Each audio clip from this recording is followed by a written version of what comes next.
It's Minnesota, I've seen it where it's like minimum North 40 Dakota on, isn't. okay. Yeah, Minnesota, is it on the Interstate. Interstate. 45, Yeah, 40 or 45, so. In Probably. Minnesota? Okay, I know for sure the interstate is. But you know, Minnesotan, I'm only half Minnesotan, so I don't know all of those. You're a Colby. I am. I can trace my lineage back to the Dakota Territory, so I'm not Minnesotan at all. I'm a lot of things, but Minnesotan's not one.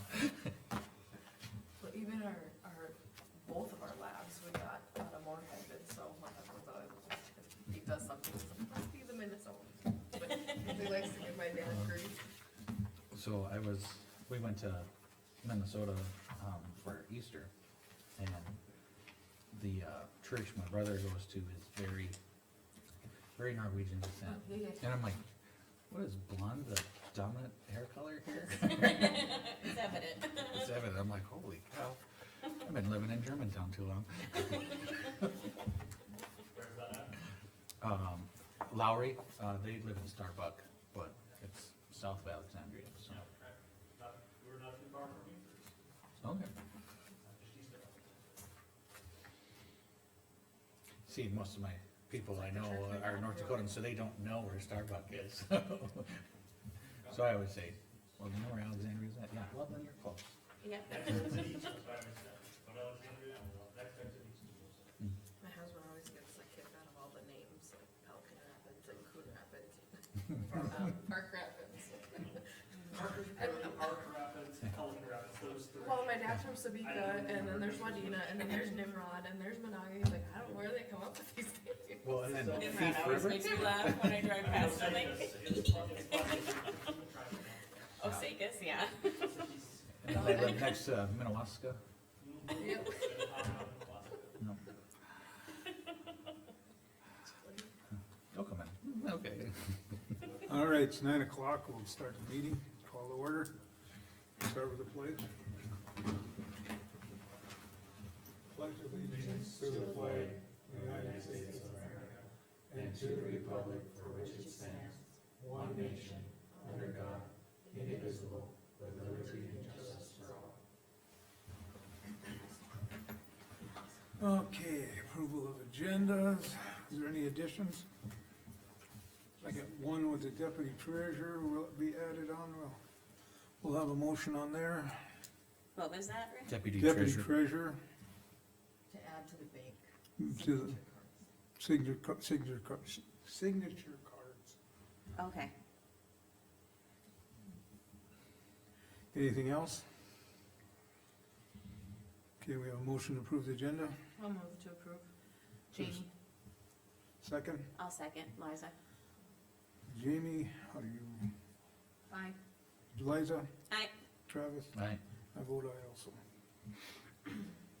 Approval of regular minutes.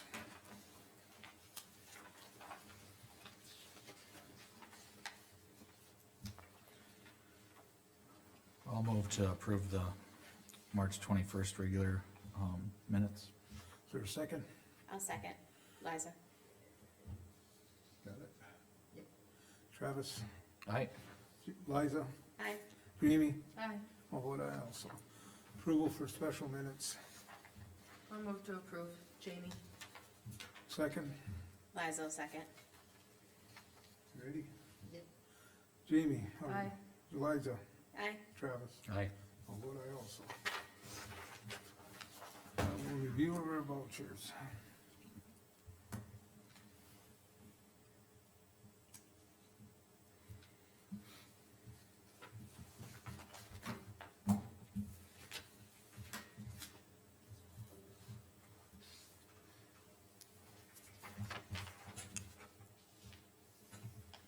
Which one do you sign? Oh, when they get here, I'll show you. Yeah. Just sign that. Okay. I usually have, some extras here in case they're missing. Pardon? I usually have these extras here in Okay, case. well, just for. It's been known to happen.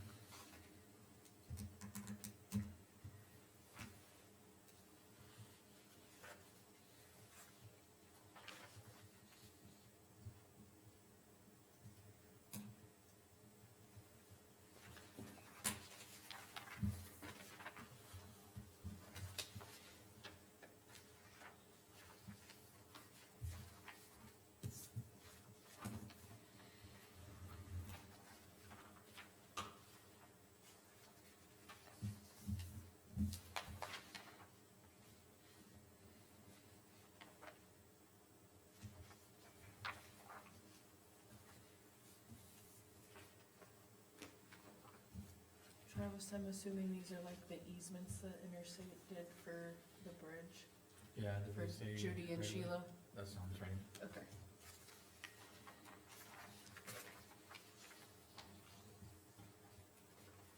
Should I do this? You don't have to, but you can, it doesn't matter. I'll put BC behind it for vice chair or whatever. Oh, Or don't need- however you want to, because.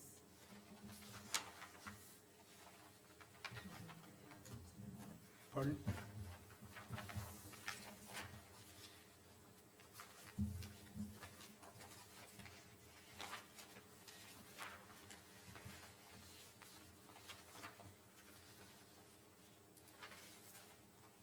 This one don't have one, all right? Is it on, Well, there it is.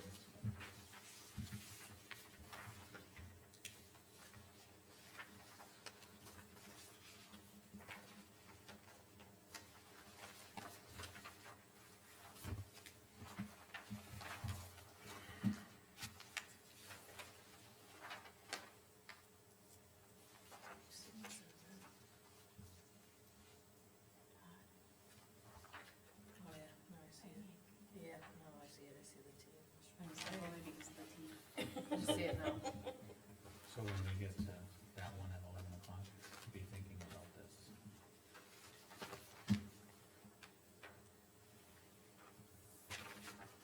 This is what we normally pay for right away. Oh, gotcha. Oh, yeah. Pay whatever we have to those two to get this done. Yep. Or take my salary for a while because What do you use for? Lee's gonna need a vehicle and another new set of tires. Those are payments to these people for their, easements. Right, Travis? Yep. It's for the construction of that. Just say yes and stop questioning it, Rick. They- That bridge, right? Yeah. Okay, I hear you.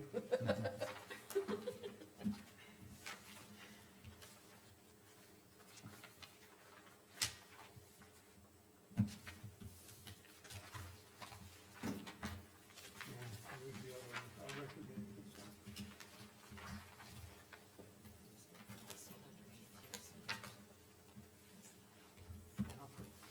The grocery bill should go down a little bit, we went to juice packets instead of milk every meal. So instead of getting like 10 Oh, cases of milk, we found these little juice packets that are like cents on a dollar for them to mix in their water. oh, So it's not so much milk all the time. that's a great idea. I mean, it's a lot of milk to drink. Yeah, I like milk, and I still, it's a lot of milk to drink. yeah. Milk doesn't like me. Well, that, a lot of, I mean, It's actually quite a few people that do a that. lot of people don't realize, I mean, cause you don't typically drink that much, so, but that's, like, it's that or water to drink, and, I started drinking more water recently.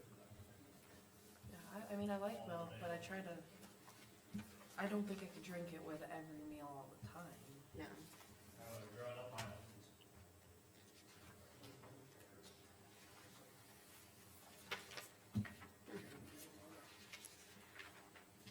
Yeah.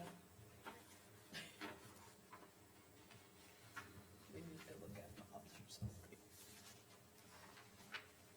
this is probably not the favorite thing to say. Why do you need a chain on the stairway? Yeah, so like if they don't have the railing there, you can put a chain, and sometimes depending on your setup, and I don't know on this one, but like if you bring a forklift to come up, you have a chain there instead, so you can. Oh, And I don't know okay. if it's outside or I'm like- inside, but, Since when do stairways need chains? yeah, you always But need a I- railing, but, Yeah. so like, if it needs to be Yeah. removable, it can be a chain. Well, the thing is, they may just be ordering the signs because it's already has a post on it. No, but don't they have any, sort of post like this?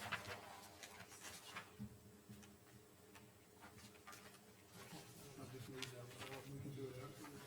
Okay, yeah, we need to sign some other stuff before.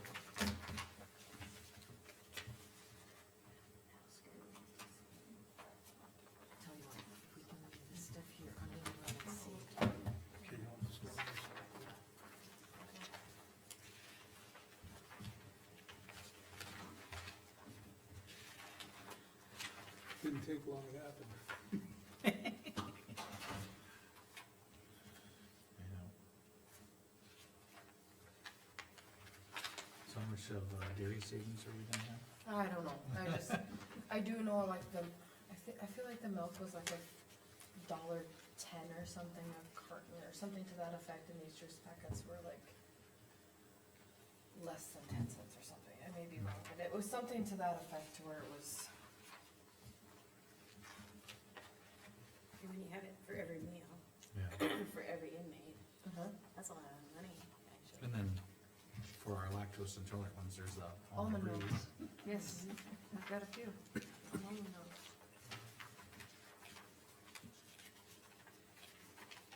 That's only for every meal.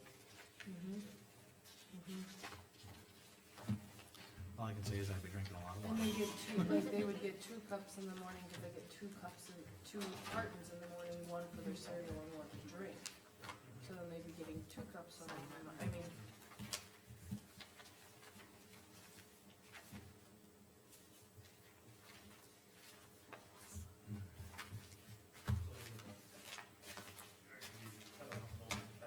No, no, they get milk for breakfast, for cereal. They have- It's a juice, yep. And they, like, most of the other jails do it that way. The state had, I'm gonna say something ironic, it kinda sounds like the school system too.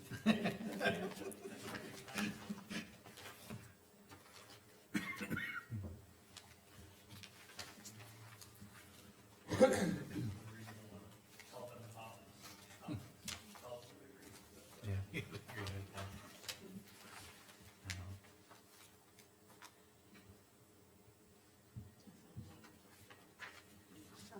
yeah. I'm like, who's going to this? It took, Took me a little bit, I got her.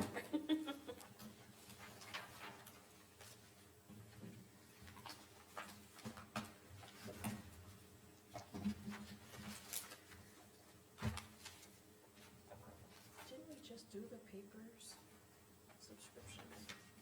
We're doing, maybe that was for Beulah, these are for I'm Hazen? gone, someone's gonna sign it. I remember seeing I that. just remember Because seeing those them because girls we are were, long gone, I said, I'll sign it. cause some people did the 2 year and some did the 1 year, and then we talked about online and in-state and out-of-state, but Nothing maybe you it can was for take back. Beulah, these say Hazen Star, so maybe Yeah. they were for the weekend. I had the visual when I said that. I know it's that time of year, but I don't recall either way. Yeah. You guys did. It's probably whenever the anniversary is, or close to it. Well, so these it- say for Hazen, so I bet they were for Beulah, the last ones we did. Are we supposed to pay taxes? Typically, no, but what's it on?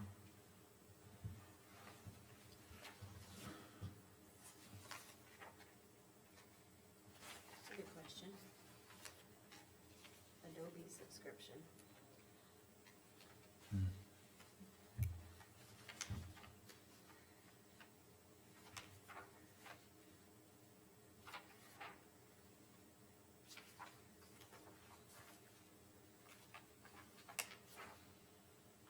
Interesting that you pay tax on subscriptions, but you Right, pay tax on a lot of things, so.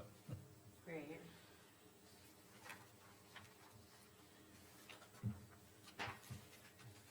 We have 2 neighboring states that you pay sales tax on labor services. Wyoming and South Dakota.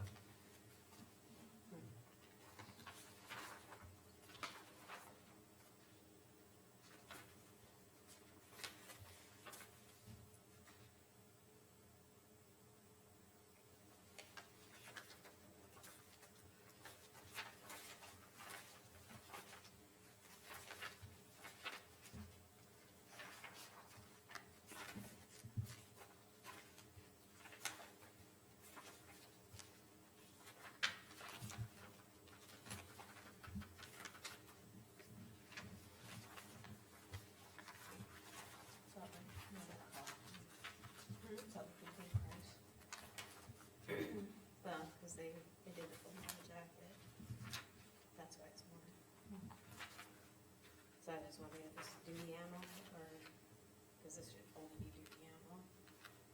You should be getting the other stuff for doing your qualifications and some practice shoots, so, I just, I mean, and I got rifle rounds recently, but not, just.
An interesting combination.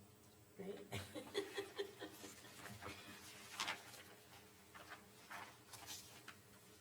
Little bit of this, little bit of that.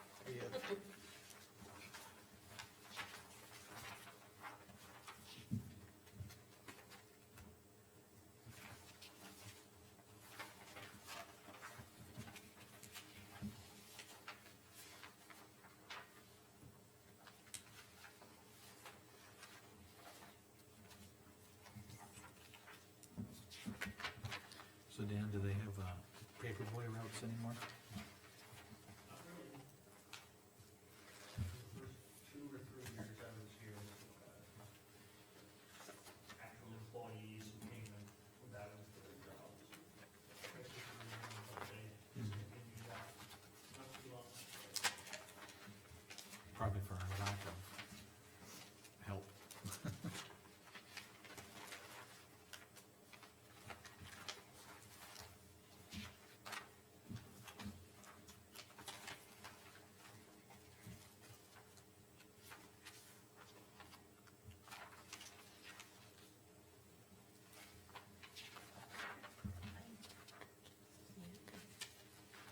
I don't think you have to sign every one, Rick, I think it's just the back one in a bundle. Right? Honestly, I'm not sure. Okay. Well, I did so far, so I'll finish This this one one. is doing a really good job. It's just a If I don't get file done, over I'll do it afterwards, whatever. there.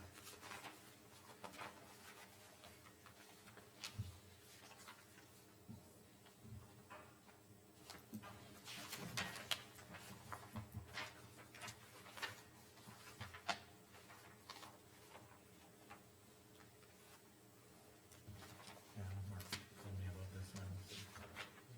Guess you can have sticker shock, I said, well, it is what it is. Yeah, can't do nothing about those ones. Mhm.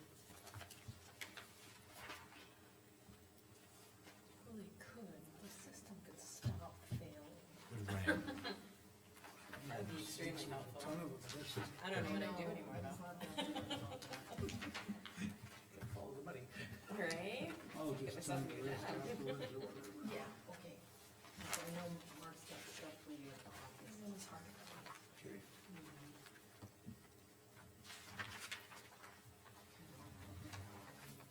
I put it in two different piles, and so I'm mixing them.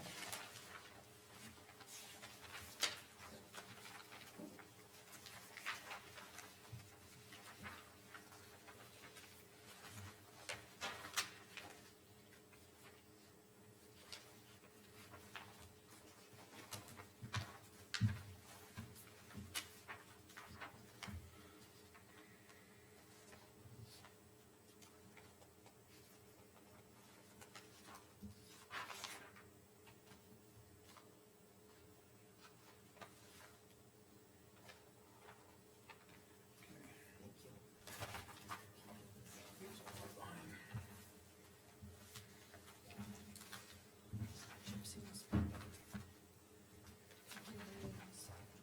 I think they have another one of these in April, I think.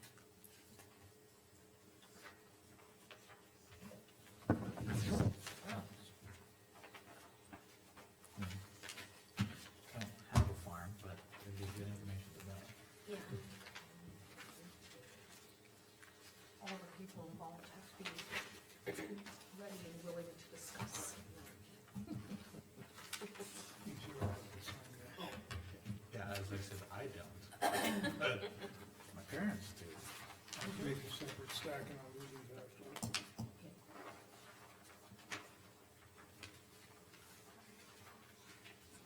A lot of propane, Yeah. a lot of propane. Couple more on the refrigerator. Okay.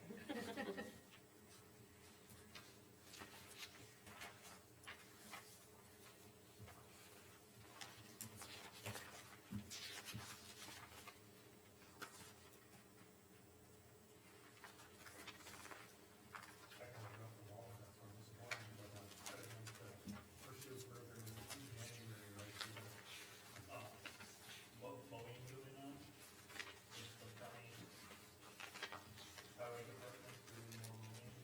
In January? I recall that coming up, or in October, that early blizzard thing, because they hadn't finished. Well, they could have like stump grinder or whatever. And I so wanted they to knew go- about the grinding I wanted of to go bushes, with the grinding.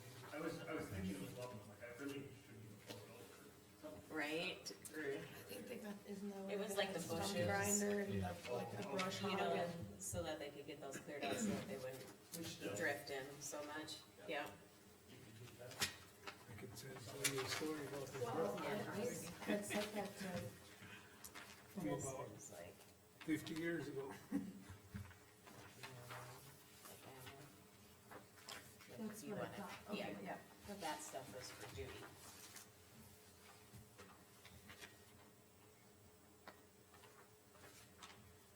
What would this be for? Sometimes they'll help you with What this. would they look at? That's a, mental health case. So that's why they do the ambulance. If you want to go through that stuff. Right. But that's why we all have blocks, cause they can buy in bulk, Mhm. they get better price, but they have to save some blocks, so that's why. Yeah, it's- they got those kind of preference. Yeah, so that's why it's gonna cost more to get it for it, rather than the bulk stuff for it. That's why we're not allowed to have anything but a block.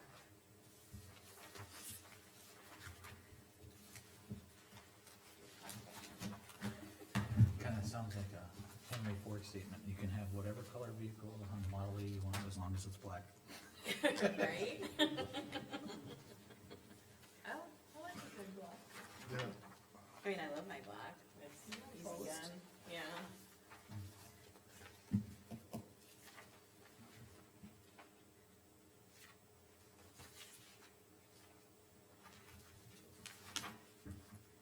It's just really listening, so they want like the, everybody's preference on firearms. Well, it makes it hard when you're doing qualifications that year, because you have your qualifications set up, and then usually you do an amount of rounds, so you have like English change and everything.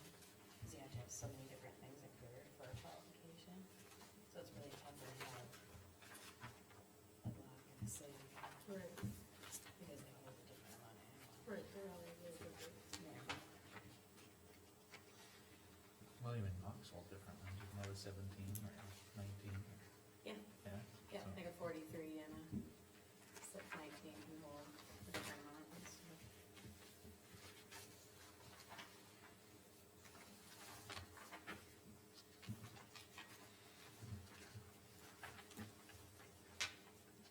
I think they only do their yearly qualification, and that's it, so.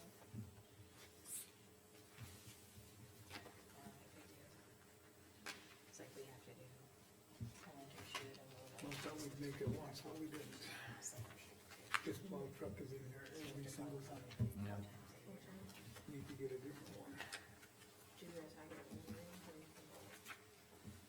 Different areas, so I use that. Maybe next year. Cause I'm an instructor, so I use that, I use Belfield, Fargo, we finally just got back on tomorrow. Grand Tours, yeah, Bismarck uses the highway patrols.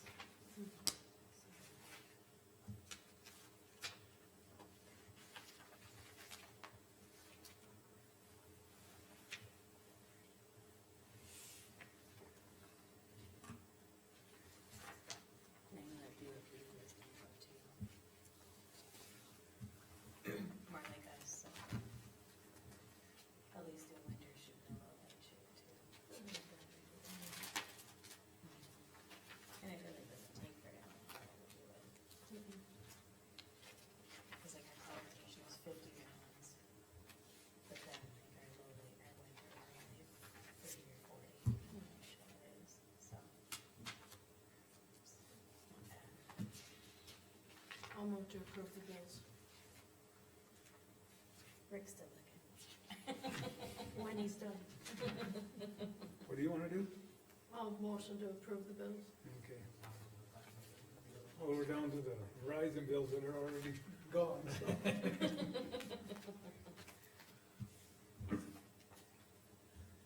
WSI. That's when you don't wanna not pay either. No? Definitely need that one. All right, we have a second. I'll second. Jamie, Aye. Travis, Aye. Liza, Aye. all vote aye also. Over here, so I don't mix them up. All right, next thing is on the Parks and Roof Fund. We got a few minutes here, so. We can do the sheriff's fees. I'm gonna let Carmen explain what happened there. Okay, well, I didn't know where you found them, and Mark had just started working there, so, yeah, now we know where they're at.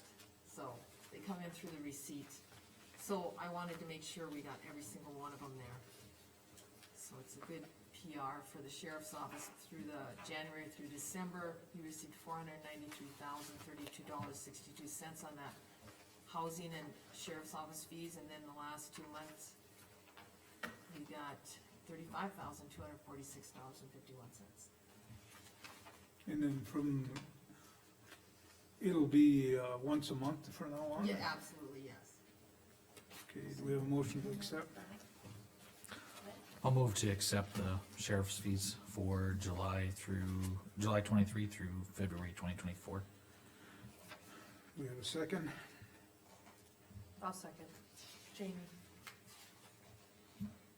Got it? Yep. Travis, how do you vote? Aye. Jamie, Aye. Liza, Aye. I'll vote aye also. Okay. You wanna do the deputy, explain us on the deputy treasurer signature, you want a motion to allow her to be on the signature cards at the bank? Yeah. Dawn is requesting, I think that has to be read like a certain way for, Yep. cause you gotta take it to the bank, Yeah, I right? got motion, Yeah, did I, motion did you to bring add that in here? Michelle Garrett to the Union State Bank checking account and the Bank of North Dakota checking account. Yep. That's the motion. Is she a new hire? Yep. Okay. Yep.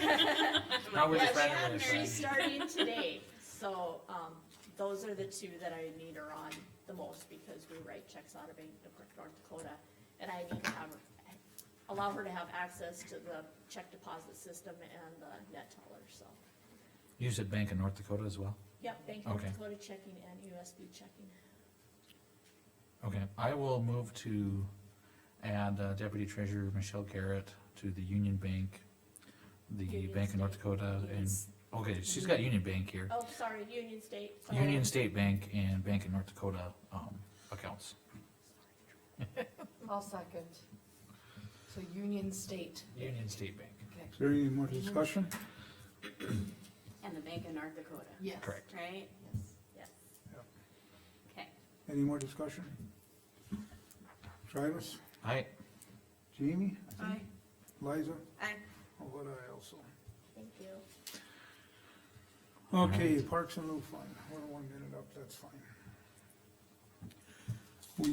You want, Just give it 10 seconds, it'll be done.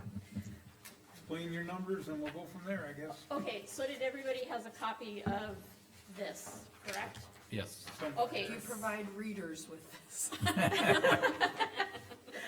Jeff, give me yours. Note to self, make pages bigger, right? Print bigger. Okay, so we went, Dan had given us a couple of them, he knew for sure, and Carmen found a voucher. So we went digging and found minutes for those three that are on the bottom, where it says Les down there, it says Beulah, 1950, Hazen, 5,000, and Pick City, 1,400. Those were the ones we could find that have been paid out since this fund started. So in other words, we need 117,920,96 to be, Exactly, yes. From somewhere. Okay. Okay, and then I also brought in, the budget page for coal conversion. We budgeted 900,000 for this year. I brought in the receipt, we took in an extra 929,000 just because of the shortfall. So I don't know if that's still your plan, or that you guys had talked about taking it out of somewhere where we didn't have to mill for it. Yeah, that was kind of my preference. We didn't wanna, since the landowners have already paid this, we don't wanna throw it into a taxational Where they have to. where they pay again. So, that shortfall was unplanned for. I think that's probably the most logical place to pull it from, cause it's not within our budget. Right. So, like Rick said, that total, we're firm on that. Or as firm as I we can be, be. you guys, I've been through this Yeah. file 5 or 6 times, I'm fairly confident of these. And I think if we set this, it's set, and if we find something, we can adjust it, but Yep. I think we should set a number, I, pull the funds from the shortfall, and have the funds available. And be in that specific fund. yes, it Yes. will be in the, And then do we need to amend? No, it's No, already we set up to go removed to it. the, okay. do we it'll have be a- in the 21-20-33-415 account, which is the new fund that they set up. Okay. I think we should do it in 2 motions. I think we should set the amount, get that in place, and then we'll set the transfer, just for clarity. Okay. So with that, I would move that we set the park and lieu fund, total to be $117,920.96. I'll second. Any more discussion? Seeing no discussion, Travis, Aye, was it Liza, Yep, sorry. Aye. Jamie? I, How about I also? okay, and then to fund that fund, we'll take monies from the coal conversion shortfall that was received this year, and transfer it into this account, so I will move to do that. I'll second. Any more discussion? Seeing none, Travis, Aye, Liza, Aye. Jamie? I, How about I also? anything else from you on that, No. Okay. Carmen has. Carmen? well, the thing is I did get a call from Jeff, Mm-hmm. and you were gonna talk to the commission regarding, a project he has regarding these funds. And then I wanted to ask, so we have these people now wanting to apply for these funds, what is the procedure you guys wanna put in place for this? Well, that's what, where I was at was with my thoughts on it was, we'll listen to Jeff and everything first, but, I think we should, set, postponed a process and think about it for a couple weeks until we figure out a So way. there's not a process in place already? No, Because well, how did the Yeah. other, and correct me if I'm wrong, in the ordinance, it says we're supposed to advertise in December. Correct. and that's the only And thing, then have applications come before the board, and then you guys review them and then make your decisions. And the problem is we didn't advertise this December. I don't I don't know see if where we've they ever ever advertised. advertise. Not that I So- know But of that, but anyway. that's what So I'm that's saying, why- we've never advertised, but these other three park boards have already gotten money over the years, so there's obviously been a process in place in the No, past. it wasn't a process, they just came to the board and requested, according to the minutes. I believe that's, yeah, the ones I recall, they came in basically just asking, we have these big projects we're thinking of, is there any way the county could help us out? And the county's like, we have this. So kinda like what Jeff is Doing right here today. Good. Yeah. Okay. so what I guess I would like to see it too, is like if we do this, there is a process going forward, so we can, you know, they can apply to it or whatever, we can get some type of application or whatever. Make it a more formal process Right, that's what I was after, thinking but if about. we, Because that way we have better documentation Yeah. too. if we have And the- individuals here. The other thing it says in there too, is in that ordinance, is that we're supposed to do it in December. Why do we have to wait till December? We can do it at any time, Yeah. my opinion. I think so too. Okay, Jeff, the floor is yours.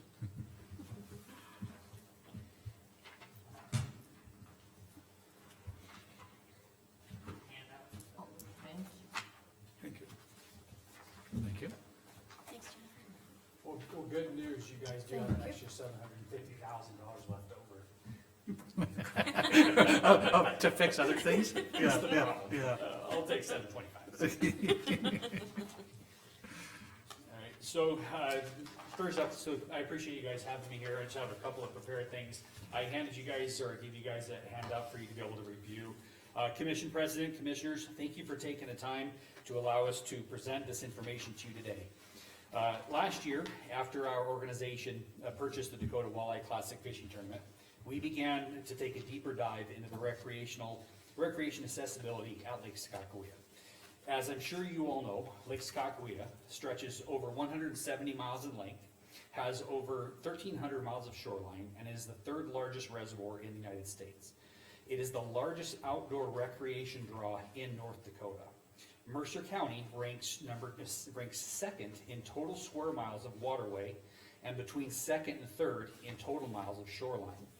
People travel from all over the world to fish Lake Sakakawea, many of which access the lake at a Mercer County lake access point. Now comes the sad part. Mercer County does not have a single wheelchair or disability access lift or accommodation in its entire county as it pertains to Lake Sakakawea. Even worse is the fact that there is not a single accommodation on the entire southern side of the lake.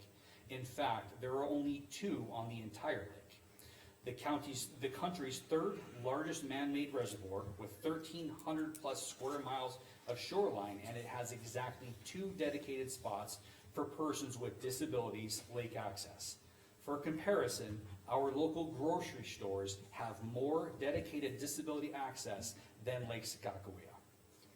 With this commission's help, we aim to end that sad truth this year. For the last year, the Dakota Walleye Classic has been working on an idea that will not only give access to those with mobility disabilities, but will also make Mercer County the most inclusive county in the state for mobility disabled outdoor recreation. I've included a quick outline for how we intend to accomplish this. So on what you guys have, the idea is to build an on-land ADA compliant wheelchair ramp structure near the lake entry point. The ramp structure would allow a vehicle pulling a boat or a pontoon to drive alongside it. The person would then be brought to the end of the ramp where they would be seated in a lift that is solar powered. The person would be placed in the seat lift and then lifted into the boat seat of their choice. The second would be a platform wheelchair lift. That lift would allow for additional lifting height and allow a person to be wheeled directly onto a pontoon in their wheelchair. Once loaded onto the boat would then be loaded into the water. This structure and equipment would be free for everyone to use. The accessibility equipment is already a standard in the industry and can be operated by anyone. Now the project. working out the platform of the Dakota Walleye Classic, a charity event was formed. The charity serves two purposes. The charity event is called Wheelchairs and Walleyes. To give, one is to give the children and their families an experience of a lifetime. Two is to create a means of income generation to help build, maintain, and replicate this project at every lake and entry point in Mercer County, North Dakota. The first annual Wheelchair and Walleyes Handicap Youth Fishing Tournament was born. This charity event will be held this year, Thursday, July 25th, the day before the 29th annual Dakota Walleye Classic. The Wheelchairs and Walleyes charity tournament will take up to 15 children who use a wheelchair or require the use of mobility equipment and place them on a fishing boat piloted by a pro walleye tournament angler. The children and their chaperone will spend 4 to 6 hours battling it out on the water for a trophy walleye. At the end of the designated time, the children will be brought up on a stage and a winner will be crowned. The children will be able to experience the exhilaration of tournament fishing and learn a few tips from the pros themselves. This tournament will be 100% free of charge to the children and their families. It is our goal to make this as close to a professional walleye tournament as possible, complete with a cheering crowd. The project, and if you see here, I actually gave you a drawing and a printout of some of the pieces of equipment. I know, Commissioner President, you're an engineer, so please don't critique my drawings too bad. They were done on Microsoft Paint in my kitchen, on my kitchen table. Actually, Rick is in charge today, so, but no judgment, no judgment. So anyways, as you see there, they're the ramp structure. So each project is estimated to cost about $65,000, making a total between 24 and 25, $130,000. We are asking this commission to make a financial contribution to this project. Additionally, we are asking that the commission consider earmarking funds for next year to build a replica at Hazen Bay. Our vision is to have this type of accessibility at every public access point in Mercer County. We are requesting for this year $25,000 for this project and earmark the $35,000 for next year. The difference in the amounts that we are requesting, we have some commitments from other entities this year, and we're not expecting them to have them next year, with this being the first project. The Dakota Walleye Classic has committed to help fund the annual maintenance of this project through the proceeds of the tournament. However, we feel it is crucial for the community to this to be a community-funded project. We have had some gracious donors. We've had Paulke Steel out of Bismarck has agreed to supply the steel, the rebar for the hand drilling. Hazen Welding and Fabrication has offered to do the fabrication for the handrails all the way around. Antelope Creek Trucking has generously donated all of the aggregate for the project. We have spoken to Beulah Parks and Rec. I spoke to the park board president last night. He said they're all fully on board with it. We've already given the plans to the Corps. We are working with the Corps already. They've given some alternate sites. We had one site picked out, but there is an alternate site that's directly next to the handicap campsites, number 11, 12, and 13 in that little loop. That's where they proposed that we put this. We've had engineering firms from Fargo to Gillette reach out to us to help us work with this. Rose Engineering has been gracious enough. They've been working with us right now as well. The outpouring of support for this has been huge. But like anything, it's one thing to support, it's another thing. We have to get it in place. The thing about the children's tournament, if we look at this, is our goal, even with the tournament, is to make sure that as this moves forward, as it progresses, to make this tournament be able to fund other accessibility projects within our community. It's not, once these projects are done, that goes away. We want this to be something that's continued. Moritz Sport and Marine we've been dealing with them. They're our title sponsor. They have committed the up to 15 Ranger boats. with their Ranger Pro staff tournament anglers. They said they have enough people to be able to man that. We have it pretty much dialed in. The thing that we're really seeking right now is we're seeking your guys' help to be able to make this a reality, because we can only do so much. But at the end of the day, I think that having that tourism in our area and being able to promote who we are as a community, I think is monumental. So with that, I'll answer any questions you have. I just wanna make sure I heard correctly that like maintenance on it would be through Dakota Waters then throughout, after we get it, if it gets put in place? and If stuff? Dakota Waters wants to pay for it, great. No, actually, Dakota Walleye Classic, Walleye our Classic? tournament, yeah. Okay. So what, the way we built this, or the way we designed it, is the lift, the one lift, the wheelchair platform is completely portable manual. So they will, every season, they will be able to take that off and go put it in their storage. The other lift, if you think about like when you go to a public pool, how they have those lifts that put the people into the pool. It will be a higher end version of that, if you will, but it's all solar powered. We have factored in the solar charging tower, so there will be no power run to the structure. And we've also accounted for the maintenance, extra batteries and whatnot. So yes, with the last year's change in the state legislature where they took away the park boards, every year during the tournament, the game and fish would withhold 10%, and it would go into a fund. When they took that away last year, and so charitable organizations no longer have to pay that 10%.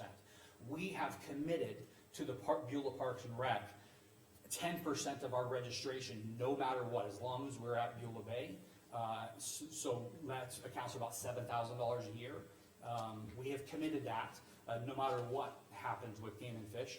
So part of those proceeds will go towards the annual maintenance, batteries, taking care of those things. And that would be able to cover the Hazen one too, if we could do the Hazen one, or what would help? You know, I don't have that number, I don't know. I would think though that based on, that kind of goes back to the children's charity tournament, the proceeds from that Might be able to. will be able to carry over. So the hope or the goal would be to really make it self-sustaining, because you're talking just for battery replacements and like the covers and everything else, it's about $1,100 in our purchase estimate. So every year if we had to purchase a new battery and a new canvas cover, it would be about $1,100. Everything else, it's a concrete structure with painted or handicap or painted or powder coated handrails. So the only two things that would really need maintenance are those two pieces of equipment. I just wanted to make sure that, I think this is an amazing idea, a great idea to bring in, so, but I just wanna make sure we can maintain it too, so that it doesn't just end up. Yeah, You know, no, where I it's an agree, extra and I cost, do believe so. that, and obviously, Jennifer's with me as well. I do believe that we could commit to making sure that proceeds from the charity tournament will go to be able to maintain those. I don't really see an issue with that because we're talking no more than a couple $1,000s. And I think with enough community support, I don't see this being an issue at all as far as being able to commit to that. I got, just thinking outside the box, I mean, you're talking about moving, the Corps wants to move it to the next to, handicapped accessible sites, isn't there power there? Would it be easier, instead of having a solar powered, you could go with, electric? Is that possible? I don't know. The actual lift assembly, no, because the lift assemblies are normally placed by a water's edge, a pool, Right. spa, stuff like that. That's why they are battery operated. As far as like, because we're gonna have a light pole and stuff like solar powered light pole, that would be beneficial from a, run and pulling power. But I don't necessarily see the need for it right now. There was talks about potentially being able to do an enclosed structure, like later, if another entity wants to put a cover over the top of it, something like that, yes, then we would be able to have access to pull power if need be.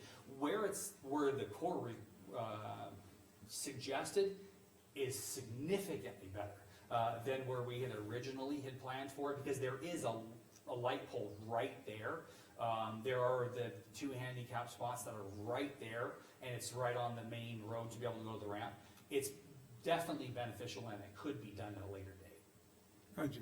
I was just thinking as we were talking about, it's like, if you had solar powered or had a weak battery, had a problem, you had somebody halfway up and it, I mean, is there a backup or something? There is, yes, there's not only battery backup, but there's also manual backup. So you actually Yeah. have the ability to manually, like a hand crank. They have options for just the hand crank assemblies, but what we didn't want is we didn't want somebody of our older community having to do that.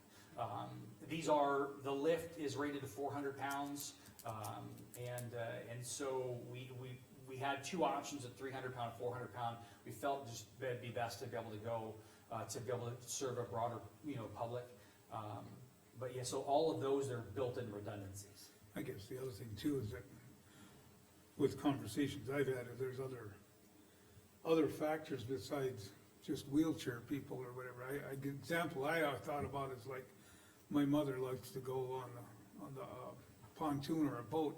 She's 88 years old, she's not going to, go down to the dock and get into the boat anymore. I mean, there's opportunities other than just wheelchair people. Well, and if anybody's been on that lake, it's one thing to get them on the lake, right? If you wanna help carry someone on the ramp or on the boat dock and get them in the lake, that's great. But if wind picks up and you have to get that person off the lake, off that boat, it's torturous. So why we did it this way, it completely eliminates that concern of having to take somebody who has a mobility disability and then trying to place them on a moving dock to load them into the water. And that speaks to the point as far as the older population, someone who's not as steady or somebody who's had a medical procedure, they can go on this ramp and literally just the way it's structured is they will not only, if they wanted to be sat in by the swing or the platform lift, for instance, a pontoon will raise to the level of that pontoon on the trailer, and they can walk or wheel right on. No, I think it's a good plan too. The only thing is, I don't know if we would make a motion today. One is like to postpone it till Jean is here also. The other thing is we wanna build a process on how we wanna do this, so.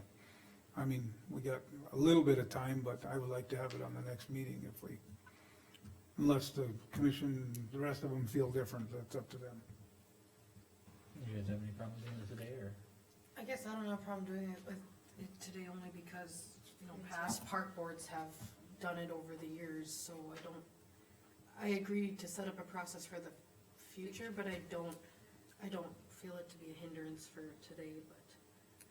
Yeah, I agree with Jamie that I don't think it needs to be postponed or anything. I think we can make a decision today, but we need to set up a process for the future. I agree. Okay. Well, I'll move to approve the $25,000.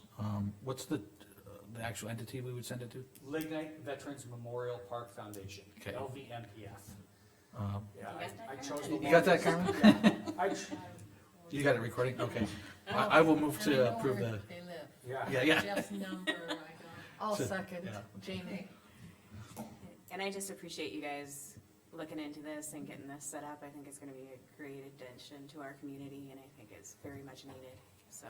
We are excited. We do plan on, appreciate you guys motioning on this today because we are under some severely tight deadlines. And because we plan on unveiling this completed project on July 25th of this year. And we would invite the commission to attend. We're gonna have a dedication plaque. But we're under a hard deadline but I think it's gonna be just the outpouring of people, even in the disabled community that has reached out to us has been spectacular. Okay, we have a motion on the floor. Is there any more discussion? A couple of quick things. First, I just wanted to clarify, so the motion is that just 25,000 for this year? Correct. I'll Okay. talk about the other after Yeah. that motion. And then, is this, the 25,000 request, is that for the equipment? Or is that for putting on the youth? It's the entirety, the entire project, hard costs are roughly $65,000. So that is gonna go into one pool. The lion's share, because of everything we have already set up for the tournament, is pretty much already taken care of. You have some tournament shirts and stuff like that. So the tournament and the equipment is all together? Correct. And this will probably be more on the equipment I- side, because you've already got one. Yeah, I believe the commission, I believe the county, their funding, should be to the project itself. Not to, be an event promoter, if that makes any sense. Yes. Agreed. Yeah, that's what I was gonna say. Any other discussion? Seeing none, Travis? Aye. Let's see. It was Jamie, I think. Jamie, Aye. Liza, Aye. I'll vote aye also.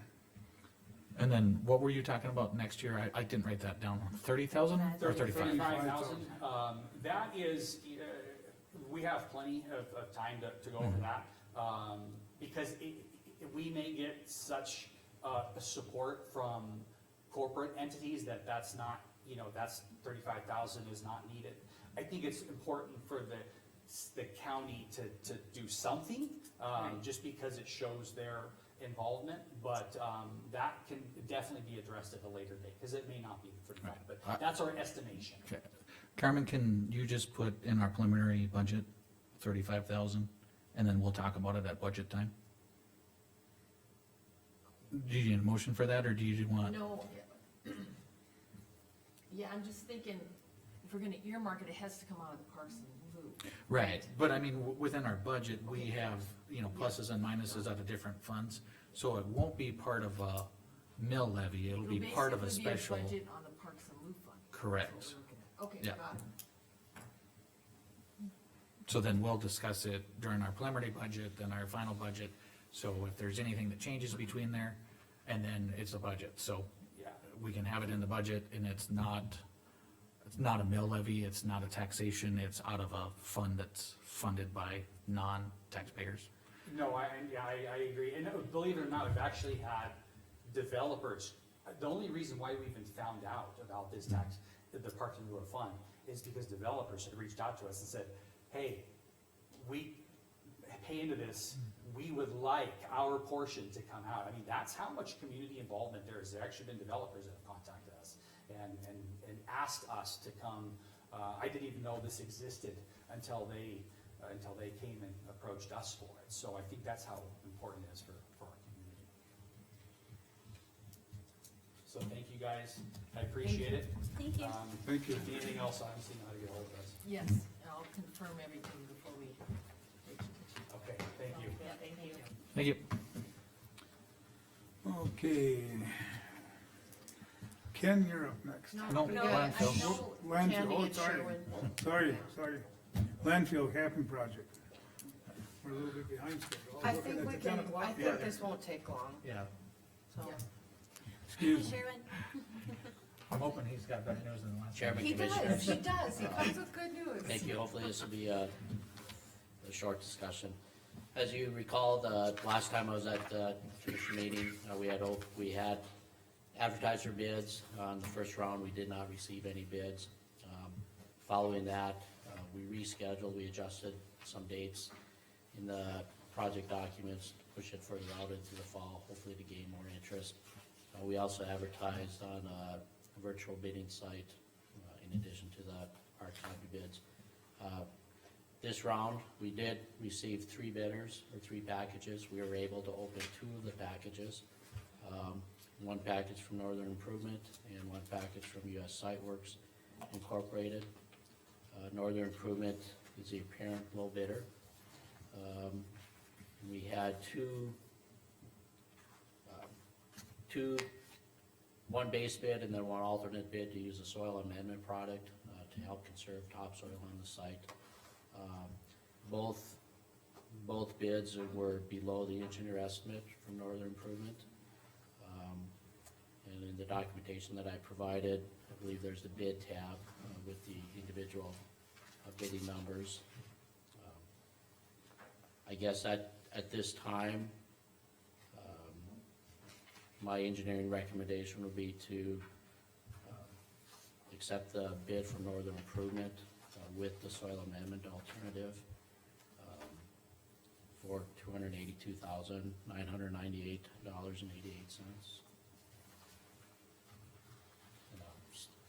Stand for any questions. Did we get a copy of that? I don't remember Yes. seeing it. You did. Okay. It should be toward the back because. Oh, I it's found one of it the written last down. things. Yep, thank you. Sorry, Sharon. I got one question, I don't remember exactly, but what fund is this, 282 or 283,000 come from? It would come out of the landfill closing fund. Closing fund? No, not that one. Not No, the operational. Operational. Operational.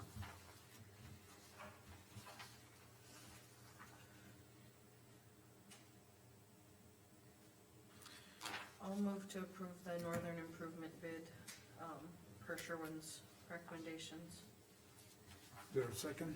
I'll Oh, second. Go ahead. Is there any more discussion on it? Seeing none, Jamie, Aye. Liza, Aye. Travis, Aye. I'll vote aye also.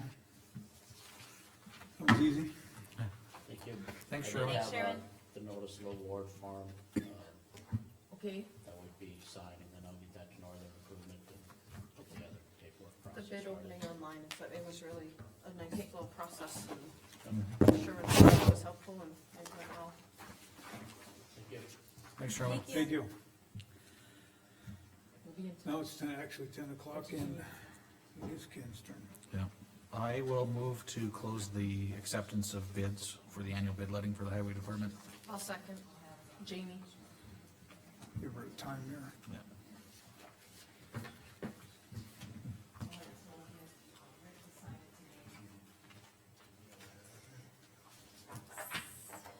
I don't, but I got everything here, Ken, cause you're the one who's opening it.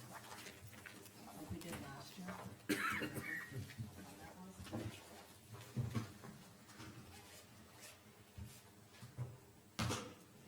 Joe, did you get the sign-in sheet? Joe Granis, did you get the sign-in sheet?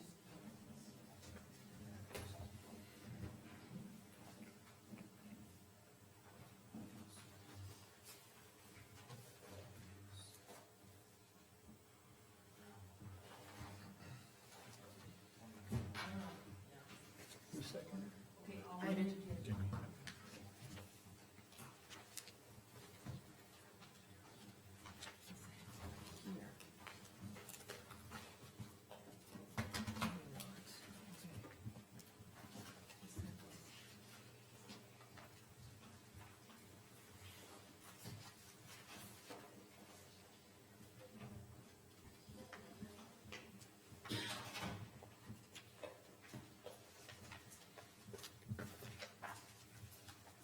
He goes through each one.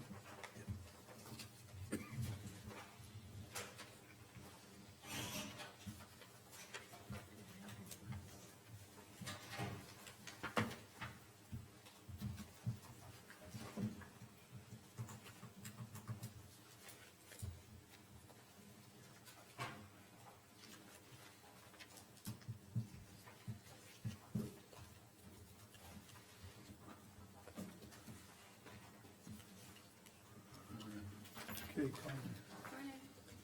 We have a are you ready? I'm ready. Motion by Travis to close the Close the accepting of bids. bids. Second by Jamie. Yep. Is there any discussion? Seeing none, Travis, Aye. Jamie, Aye. Liza, Aye. how about I also? All right, now we go. First one, we'll do propane, and, first one is from Rude Oil and Gas.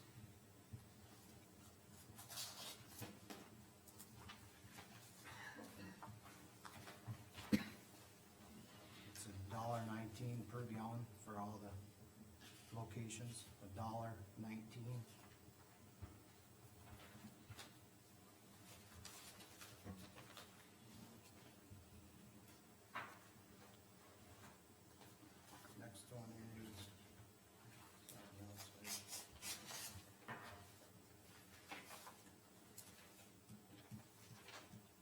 Fitter Oil and Gas, $1.38.4 for all locations, $1.38.4.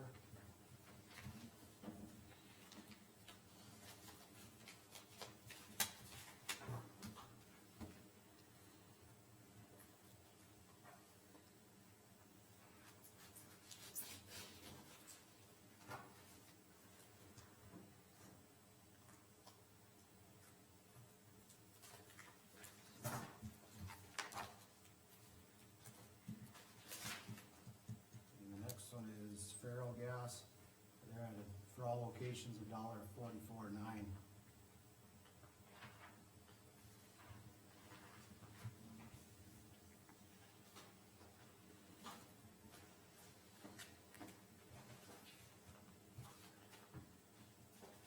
Remember, propane's for the year.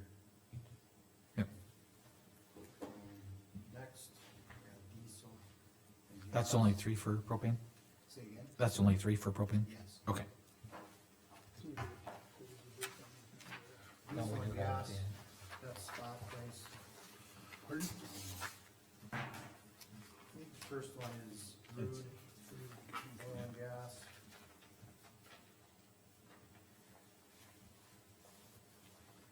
And they have diesel fuel, Premier diesel fuel, and unleaded gas with ethanol. And those are just spot prices. Rachel will call when we get bids. So that'd be Rude. Next one's Newberger Oil.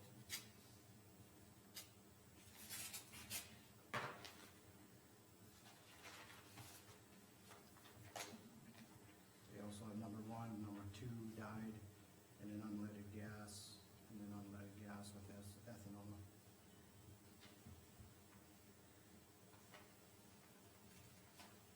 Did you say Rude had number 1 and number 2 Say for again? diesel? Did Rude have 1 and 2 for diesel? Yes. Yeah, Yep. okay. Do they have dyed as well, or are they just over the road? It was dyed. Both of them were dyed. Mhm. Dyed 1 and 2. Dyed 1 and 2, okay. Yeah, and Premier diesel. And Premier, yeah.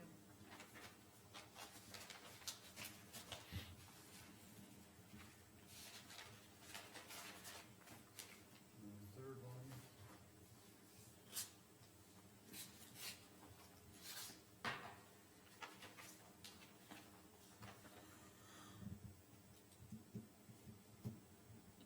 Fitter, and they have all types available.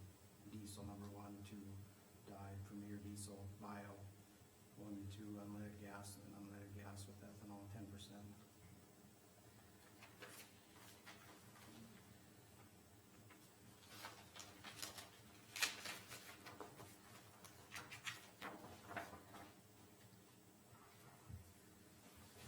Oil and grease, next. First one is Newberger.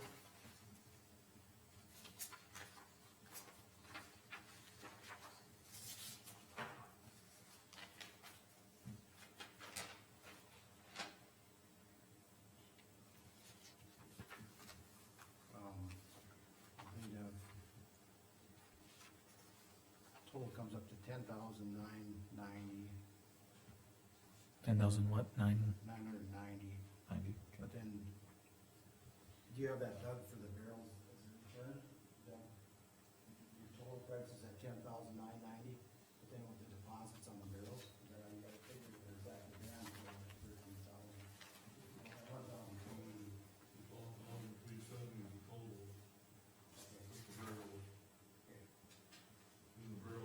$1,280. Right, return back.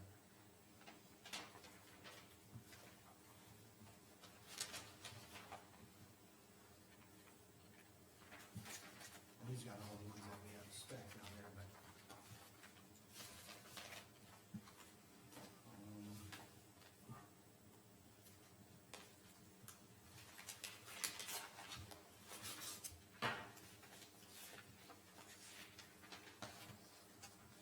Next is Fitter.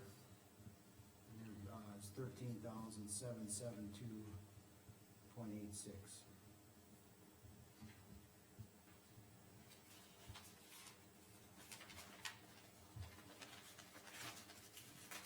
Do they have deposits on the, Yeah, $20 and stuff. okay, Yeah, return. $20 per drum credit on deaf drums. Refill.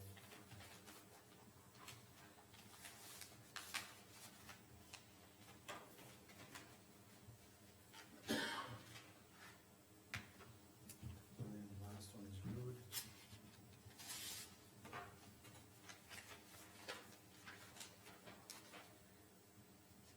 They're at $21,714.20.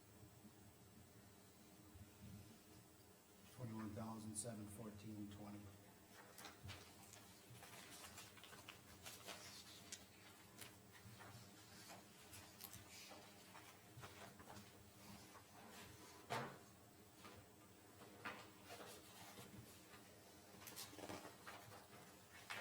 Next one is excavation.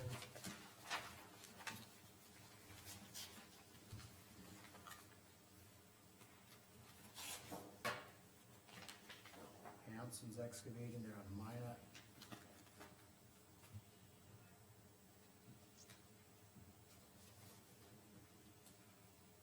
And then, once again, these guys, we would just, you know, there's Hanson's, there's Bronco too, and, if we would need them for a contractor, that's what they would have to quote or give us for a price for doing a project. so there's no actual numbers with Hanson then at this point? What's that? No numbers with Hanson then?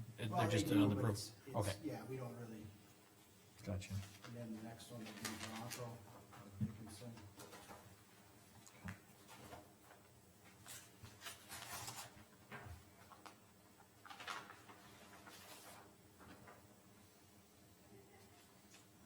And them too, they have types of equipment that they, with the operator. So it's just the two for Hanson's and Bronco for excavating.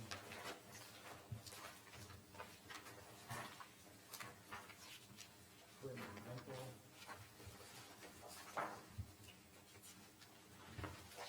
First one is Lakeview Services.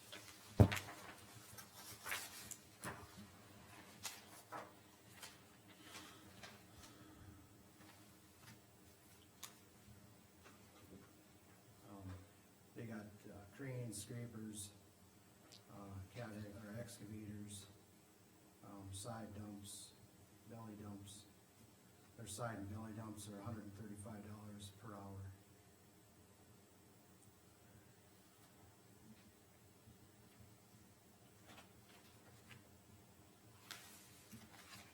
Hanson's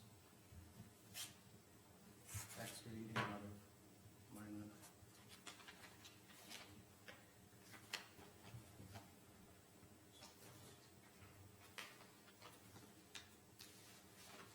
Once again, they have different types of equipment too. Like we've done in the past, it's whoever we can really get hold of, the biggest part of the pool. So, if you guys wanna see what their prices are, I mean, other than that, it's. And then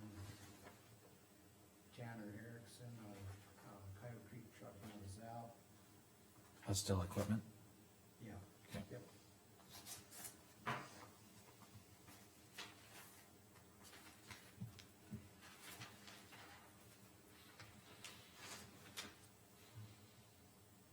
He's got, loader, skid steer, and then a belly dump, $140 an hour for a belly dump. And then sundry sand and gravel.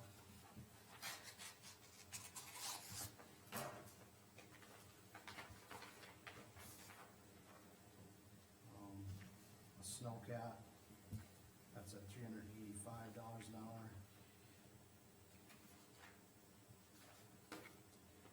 Hopefully we'll need that next winter. Understand that right? Just not on the roads, it can be everywhere else, but. Little bit. Next is tires. The only one we got from that is Lignite, or not Lignite. Yeah, Lignite.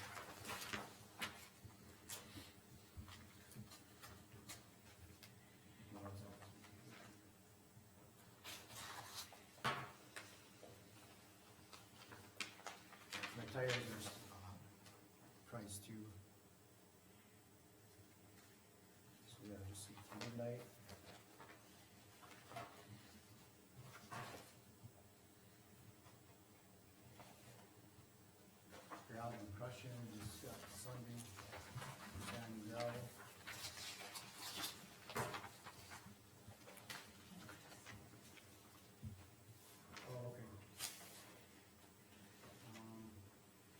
sundry sand and gravel for price per ton with jaw type crusher, $5.75 a ton. Price per ton without the jaw, $5.60. Then they got so much for stripping too, to get to the gravel. They got one for gravel crushing. That's per yard or per ton? Per ton? Okay.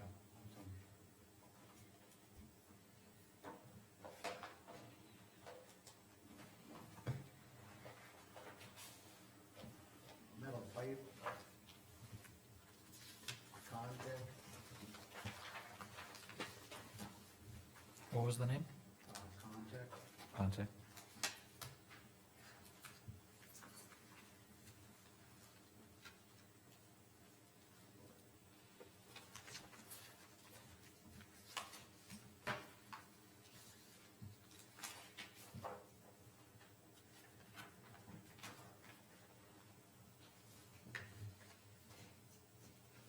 Got a contact there out of, I think, out of Bismarck, is one of their offices.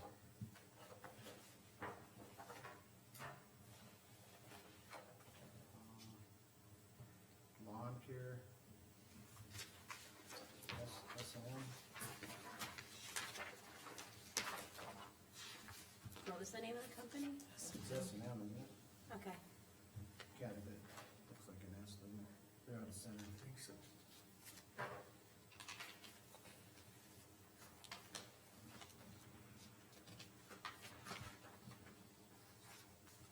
Yeah, just that one. That was the gym. And there was another propane one here. Yeah.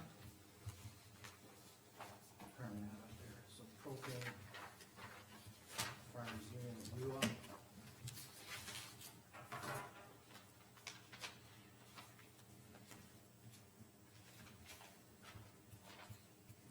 For all locations, $1.27 per gallon. $1.27.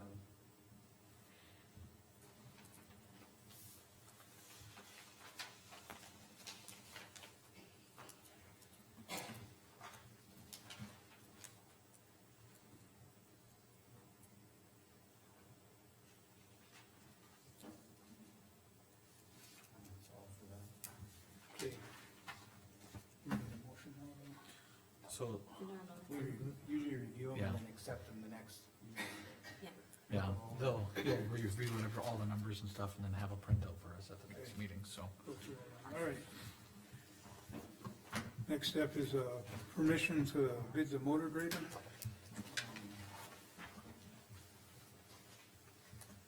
Permission to bid a motor grader. It's, for a 2024 newer. I think the opening bid date would be May 1st. When we would, bids would be due and opened up on the May 1st meeting. We're Is looking this- at, it's a cat, that's over at the Hazen Shop, the Crossroad Shop. It's a 2019, like I was talking with Rick, we're coming up on ours. It's $135,000 buyback, and which, if we let it go over the hours, we'll lose that buyback. So we'll lose that $135,000, we're not gonna get that when we do trade it in. So that's why we're just doing permission to bid motor grader, see what the prices come in. And then make a decision. My biggest thing, like I said, is I that guess- it's only doing 25, but with the hours coming up on it. Not only that, this machine has been giving you a lot of problems over the number of years that we've had it, so it's something that we should look at moving at this time, this one, So we're not buying additional, we're just No, Just replacing. replacing, yep. yeah. And then we're just approving the bidding process. Bidding We're not process is approving the all- actual purchase of- We can look at it next, and May 1st then. We have a motion to bid, I'll move to approve the, bid, notice of bid. is there a second? I'll second. Liza? Any more discussion? Do we have to have a certain time on that or not? It says 10 AM. Oh, Sorry. So we receive bids until 10 AM, May 1st, 2024. I found And it. then that will go out as soon as this gets done, I'll sign it, give it to Ken, and Rachel will get it out. Okay, any other discussion? Seeing none, Travis, Aye. Liza, Aye. Jamie, Aye. I'll vote aye also. Okay, Charlie, on the change order, what do we got there? This is, kind of the final, I guess, as part of the closeout process for the Shields Bridge. The box culvert, I should say. In order to close out the project, we need to button up the final items, I guess, that are due to the contractor. And there was a change order that came through on it for tree removal that we had in the clear zone in the project that the DOT wanted us to remove. That is a participating cost, meaning it's eligible for the 80-20 cost share, where the state would pay 80% of it, or 80.93% of it. And then the temp fence, temporary fencing that was put up to, I guess, keep cattle, at bay during the project, that is also a, eligible item, which would have a 80% cost share tied to that as well. And then the clearing and grubbing, for some tree stumps and shrubs, and they, I guess, within the right-of-way area that was ultimately removed in part of the project. That cost was $6,641.19. And that item would be non-participating per state regulations. They essentially didn't agree with the cost from the contractor, and, I guess it's our recommendation, based on the cost involved, that the county consider just paying it. If we, let me back up, there's no justification out there for clearing and grubbing. It's very difficult to justify with the district, the DOT. So they use other projects that are bid to provide means of justification. Clearing and grubbing, however, never really has a quantity tied to it, it's a lump sum item. So, the contractor provided a breakdown of man hours, labor involved, equipment use. So there is a form of justification to their number that they provided. However, the district feels that it's high, higher than it should be, probably by a few $1,000s. So, we really have one of two options. We can reject that portion of the change order, or we can just accept it and pay it.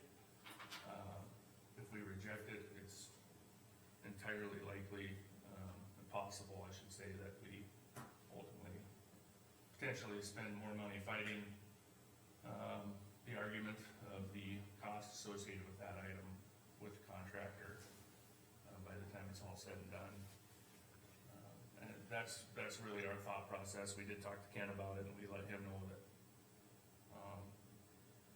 $6,000 can get eaten up in a hurry, I guess, if we put time into it and try to fight that, or if we just pay the $6,000 for the clearing and grubbing item that, as is presented by the contractor.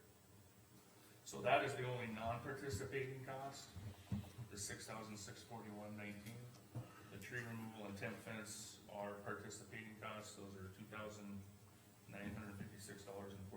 for tree removal, and $3,064 even for the temporary fence, of which 80.93% that we paid for, covered, I should say. And that would totally close out the project, as far as the contractor goes? Yeah. Correct. Todd, your recommendation? I'm sorry, Your recommendation? I didn't hear what Charlie was saying. You're basically asking on the non-participation part? Yeah. On the non-participation part, $6,000, and he's recommending we should pay it, that it costs us more to fight it in the long run than to just move on and close this out and get going with it. Yeah. Yeah. I would agree, it's gonna cost us more. Okay, Okay, I'll, move to approve the change order, including the non-participation portion of it. Is there a second?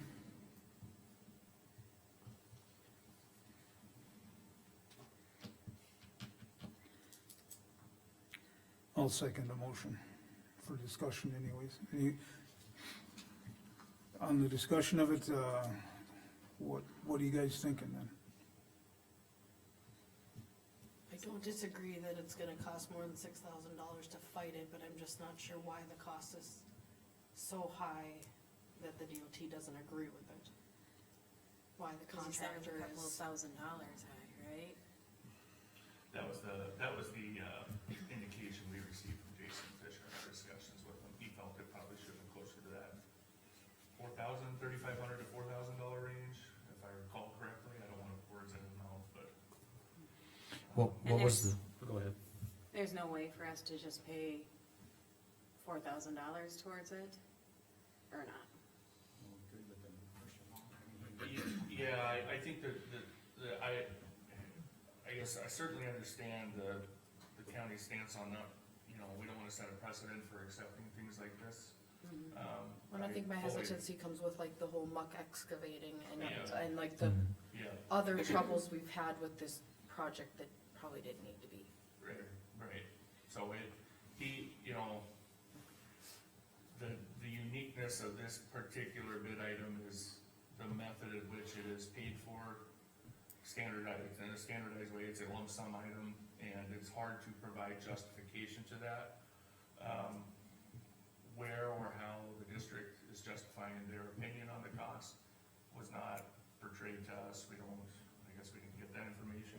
The other part of this, I guess, that's worth noting, you know, the contractor could argue, well, you know, this was something that held us up, so since you're going to not pay us for this, we're gonna come back to you and try to argue our I just don't liquidated want damages. this to be a continued situation as we have another bridge project coming up with Yeah. brush and shrubs and water and, Well, like you said, I recall the muck incident, and it just Yeah.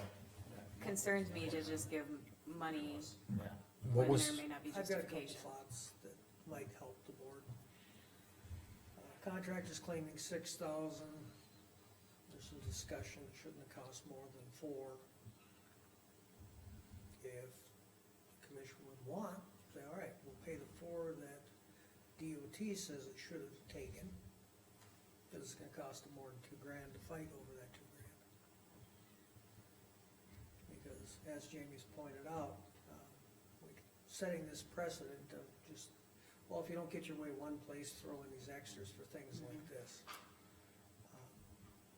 The board does have the option of saying, no, we're gonna go strict compliance, and in the contract that we've got, that contractor has a duty of site inspection, so they can figure out this ahead of time.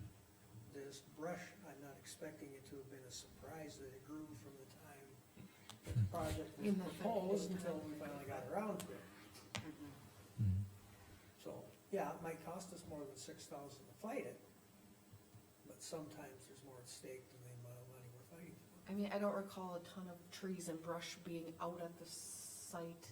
It wasn't a- Tough it start wasn't a with. lot. There's those trees, those cottonwoods on that east side, our west side, excuse me, in the south ditch. I'm thinking what these were, What with that they're- buckbrush and that. They're, on that. right, Yeah. but it Yes. wasn't excessive, it was Yeah. pretty standard. one question I have is what was the lump sum bid portion that they did bid for that removal? Or was it not in the bid? We didn't, that wasn't in there. They didn't bid anything on it. It was just part of site clearing, creating the wetland. the Okay. On-site mitigation. So they were gonna dig it out anyway Gotcha. to mitigate the wetlands, but they're claiming clearing grubbing. Okay. So, Yeah, so I wasn't sure if if they had bid something and then are coming over the top. That wasn't, it wasn't a bid item, or they just didn't, Correct. it wasn't a bid item? Okay. correct, yeah. So do we like write them a letter and ask them to explain it, or do we just, My recommendation is we're talking about this more, and I'm fully paying attention instead of getting through written stuff and half listening before. I think we need some explanation before we shell out $6,000 of taxpayer money on something that should have possibly been included in their bid when they made it. So, I think a letter from the commission indicating we want an explanation. If you're gonna have to clear this area anyway to complete this project, why is it now $6,000 more than when you looked at it and did it originally? That's my thoughts on it. Mine too. So, That's fair. with the discussion, I'd like to amend my motion to remove the non-participation portion of the change order. All right, I'll second it then, if we needed it. Hold on. Yep.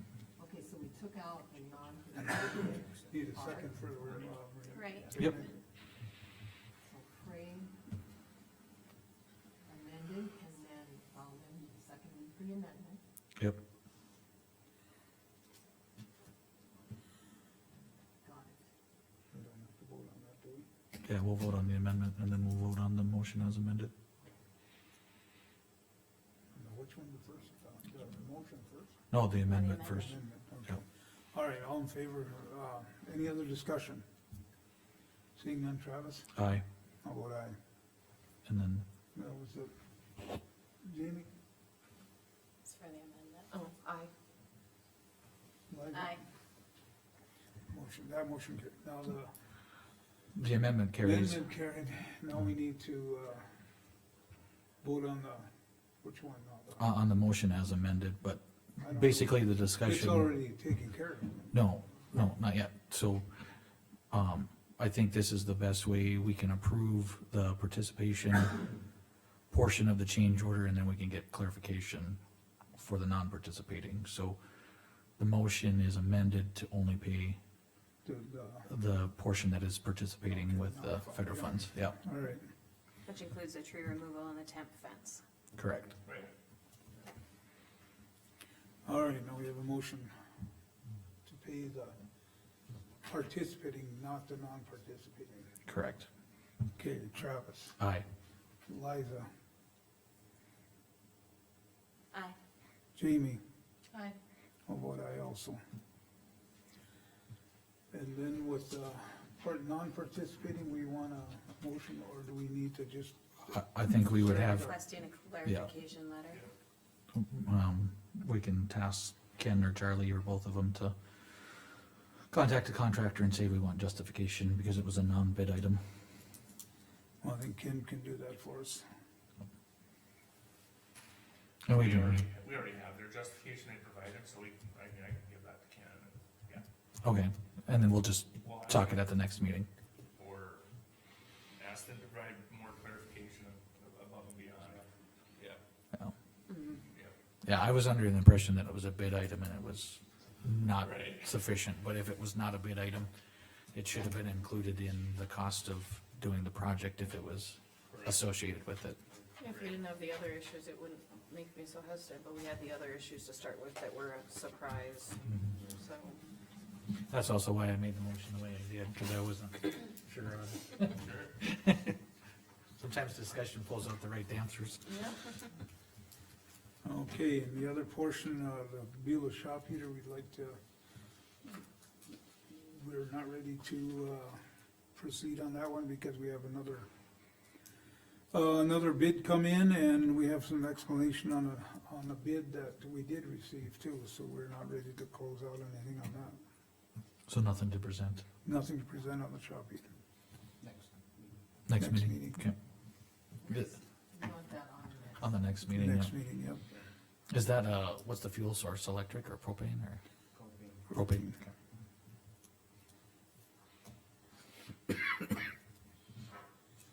Okay, that's all we have for the highway Can I department. ask a question to the road department? Yep. Have we made a decision on the airport road yet, or not? As far as, Is it gonna for sure be done, or Well, anything like that? yeah, so right now I'm targeting what's next Wednesday, the 10th? Advertisement, so we would have bid openings come May 1st. May 1st, I think, is the first Wednesday of May. And we're gonna have alternates included for, based on our geotechnical report we got back, the section that's out there, we don't feel that we need to try to stabilize the base or anything crazy like that. So we're gonna have an alternate to pave, the base bid will be to pave that 0.6 miles, a little over half mile to the airport entrance. And then the alternate would be to pave the full section, so the full mile, like the additional 0.4 miles, as opposed to just, roadway improvements.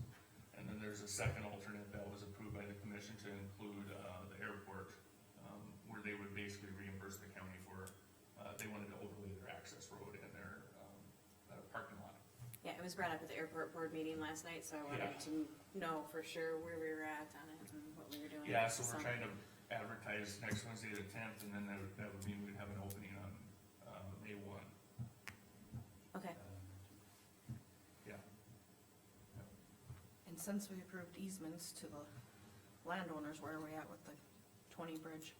So the 20 bridge, the latest feedback we've gotten from Rinker, the concrete manufacturer out of Minoka, they believe with the weather being the way it is, they think they can start, casting these things earlier this year than most years. So they said they may have it done by June, which would then allow the contractor to probably mobilize in shortly thereafter, or even in June. Contractor's not given us a date yet. We've continuously asked for an updated project schedule from them. I believe their completion deadline is, you have to forgive me, I forget the date. It's either October or November. It's this fall. So like they have to have it completed this year, or else they run into liquidated damages. But yeah, so they should be able to get their hands on the box as early as, potentially as early as June. According to Rinker, that was Rinker's feedback when I reached out to them. So I would expect construction activities to probably ramp up, in that time frame, right around June, July, if I had to guess. The neighbors are asking. Yeah, Yeah. understandably so. Did we approve the bid for the airport road, or do we have to make any motion for that? There's no bid. We're advertising next week. Well, I mean for the advertising. Do we have to Yeah. approve the advertising? Yeah, I believe we did. I couldn't remember if we did that last meeting or not, that's why I'm asking. I don't remember doing it, so that's why I was confused. Yeah, that's When kinda they why I was asked me at the thinking. airport meeting, I'm like, I need to check on I believe we that. did. I thought when, pretty sure, I'd have to go back and look at. I'd have to Gene look was at the here. minutes, but I know we did talk, we went through that Yep. I know we talked thoroughly. There was a few minutes, it was a You few don't, minutes. see, I don't Do we remember. approve looking for bids, is that what? Approve advertising for bid. Well, I Yeah. suppose, yeah, if You we already got- wanted to be safe, we could approve advertisement today. Because I'm hoping to get it on the 10th, out the 10th, in the papers. I think we probably should, cause I Yeah. don't recall doing that. I mean, for a technicality, I think we should. Yeah, Okay. So you're gonna receive bids until May 1 and then at 10 AM again, is that? Oh, they're not going 10, they're, oh, whatever. Well, I mean, or it could be the day before, we could, Well, I think the way we've done it in the past, we've done it at 9 AM is the cutoff timeline. So if the contractors wanted to show up and submit their bid, they're more than welcome to do that. okay, That the day of the commission meeting, and we opened them at 10. I think you opened them at 10. Okay. when we- we just wanna give you the correct wording to put in the notification. Yeah, sure. Uh, it's in the road department. That's, Yeah. okay. 9 AM. Question, First 9 AM didn't you is the deadline. I can't read motion on this since it wasn't on the agenda, she said.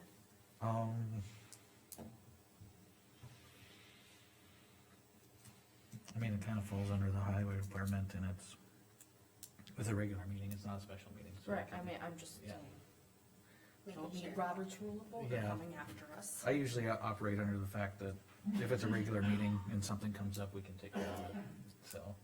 I'm not Yeah, disagreeing. with that, I would, move to approve, going out for bids on the airport road project, with bids due back at 9 AM on May 1st, with, opening at 10 AM on May 1st.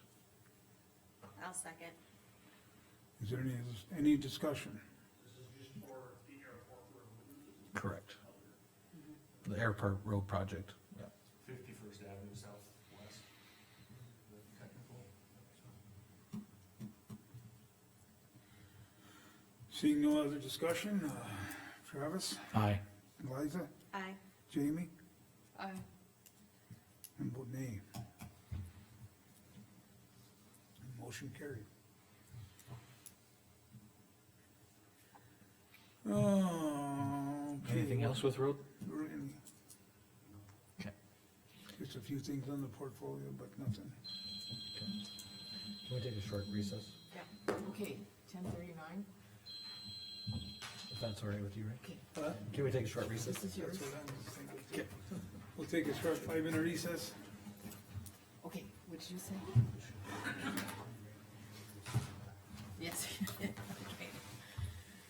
Yeah. And you're gonna review them, I mean, I didn't get detailed, I'm just gonna say you review, you know, you'll bring it back next. I got it on the thing for this. Okay, that airport road thing, so he's gonna start bidding it today, right? Or send out? Okay, so I bet you we didn't make a motion on that yet. Okay, yeah, okay, but we got her done today, so. All right, thanks, Ken. 9.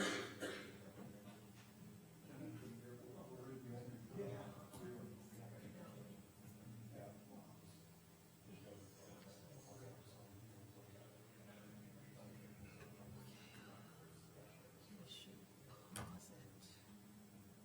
I'm gonna.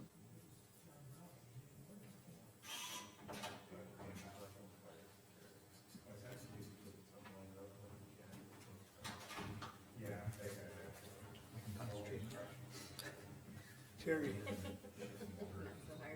just for your information, we did approve the sheriff's fees already, that That you already collected.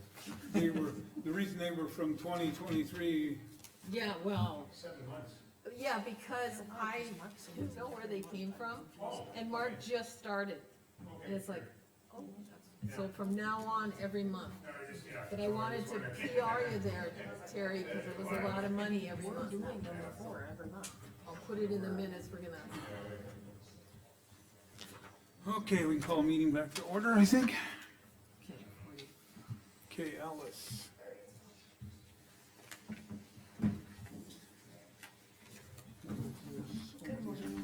Morning. So just one request that I've had from people out in the community and the employees that I've talked to. When you guys have your meetings, if somebody's talking, if you can make sure they're talking in the microphone so they can hear what's being said, it'd be greatly appreciated, so. Okay. I told I them I would even noticed mention that that. last meeting, Dawn was standing over here and you couldn't I am hear. the worst one. So I just sent you my HR update yesterday, just going over some things real quick. The extension agency, we did offer to one person, she declined it, so now we're back to advertising for that position. The deputy treasurer position was just filled today by Michelle Garrett. Deputy sheriff, Terry Turnus has requested that we continue to advertise for this position. And then the jailer dispatchers, they will be filled as of April 8th, so they'll have a full crew then, which is great. Deputy tax director, I have not received a single application. So I'm gonna have to advertise for another 2 weeks, I have a feeling. And I put it on job service in all 3 papers, the Star, the Republican, the Beacon, Dollar Saver, hazennd.com. I'm trying to get set up on an Indeed account, our website, and our Facebook page as well, so And can we do that to just open till filled? we can, absolutely. Yeah. I think let's do that for that one. Okay, Yeah, We and did then, that with the landfill. I saw Oliver County has it that way for their deputy position. I mean, I think it should just be posted that way. yeah, and before we move on from that, Jen asked me about like overtime and things like that. I told her this is like the heaviest time of her year, so whatever she needs to do. And then if she needs help, you know, from, you know, cause they have had help in the past with certain aspects of it, that she can go forward with that. And I just wanted to bring it up in front of the commission so that everybody understood that if you see a little bit from her, she's doing it because she has to, right, that's totally understandable. so. Yes, it's, yeah, I agree with you 100%, so. And I think we have other offices within that are not at busy time that we could potentially share some Get some duties if assistance need be. from. Yeah. And I even told her if she needs help, then I think she should yell at me too, so. Absolutely, we can all pitch in and help her, cause I know it is a busy time for her. The emergency manager, as of April first, we had 2 applications received so far, so we'll review them at the next meeting, I believe. Okay. All right, so far I've met with maintenance, NDSU Extension Office, the landfill, youth bureau, and highway department. I'm getting some really good feedback from all the employees. I will be gathering all that information and finalizing my report once I've met with all the departments of Mercer County. So some of it's very similar. When I go to different departments, it's like, yep, that's what the other department said. So I will be getting that information and put it together in a report for all of you once I'm done with meeting all the employees. Perfect. I'm also planning to schedule a manager meeting because I am developing more HR forms. So I want them to know how to fill out those forms in the correct fashion and get those turned into me as needed. And also I want them to learn about documentation. I'm doing lots of documentation training for the managers, so that if it ever comes up to a discipline problem, we have that documentation for it. So that will be coming up in the future. I'm also meeting with Desi from Down County, their HR person, on Friday. I'll be spending the day with her. So it'll be nice to get together with another HR person from the county. Still updating job descriptions, that's gonna take a while, developing HR forms, and I'm finalizing the 2024 NADACO wage survey for Mercer County. Linda sent that to me, and I'm getting that almost done, and then she also sent me 2 more surveys yesterday, so she's gonna keep me busy for a while, I think, so. So other than that, I think we can go into our discussion items. First one I would like to discuss is Jim Albers, his PERS, and I know Todd, our state's attorney, and Jim are both here as well. And I did lay that on your desk for review.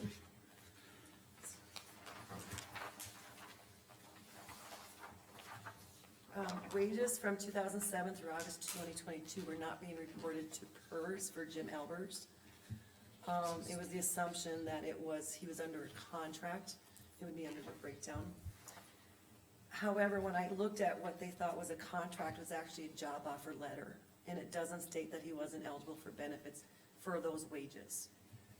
I think it would be in the best interest of the county to make Jim whole by putting that money back into his PERS account.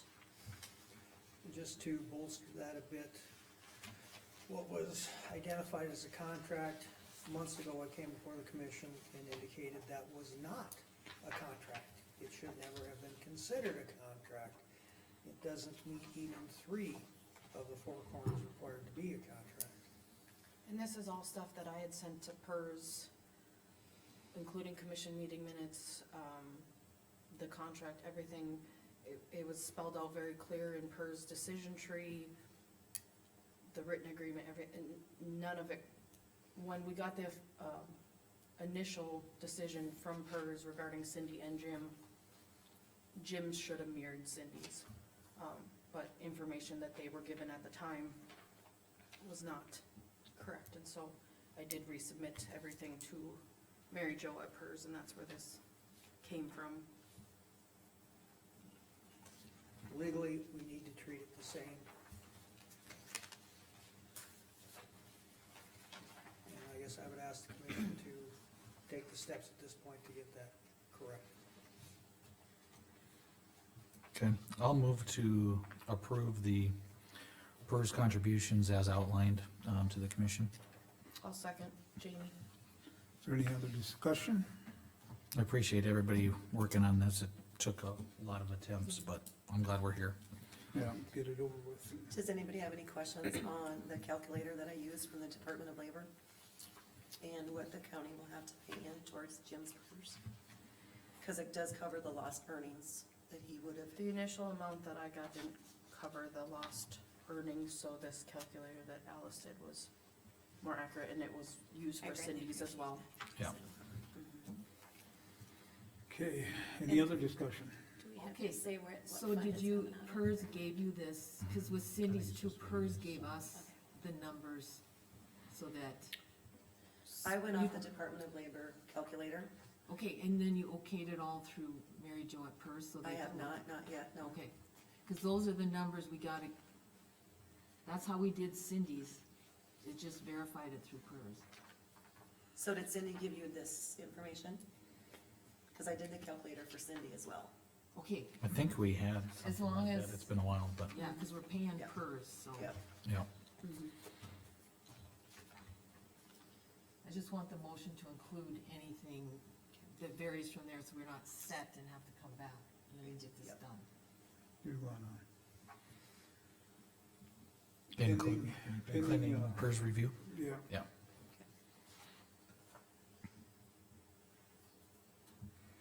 Is there any other discussion on it then? Are you able to contact PERS? Has that been situated yet? No, I do not have access yet to PERS. You Form talked that to, needs to be signed right now. Is it signed right now?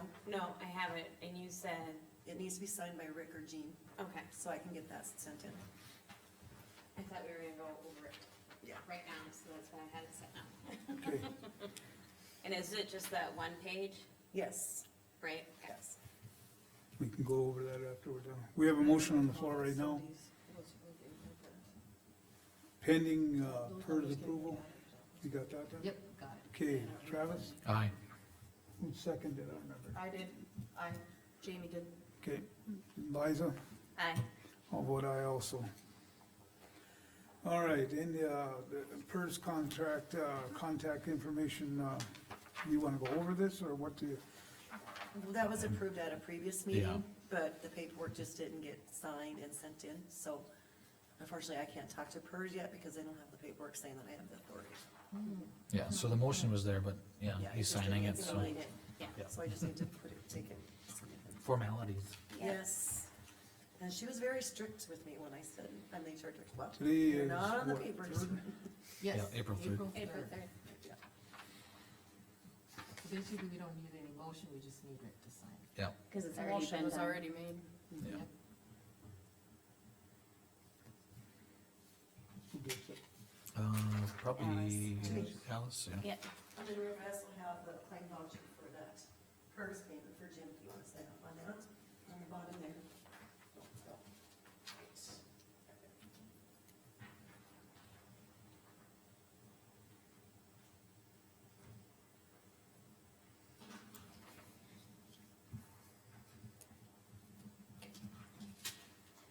I'll grab it here.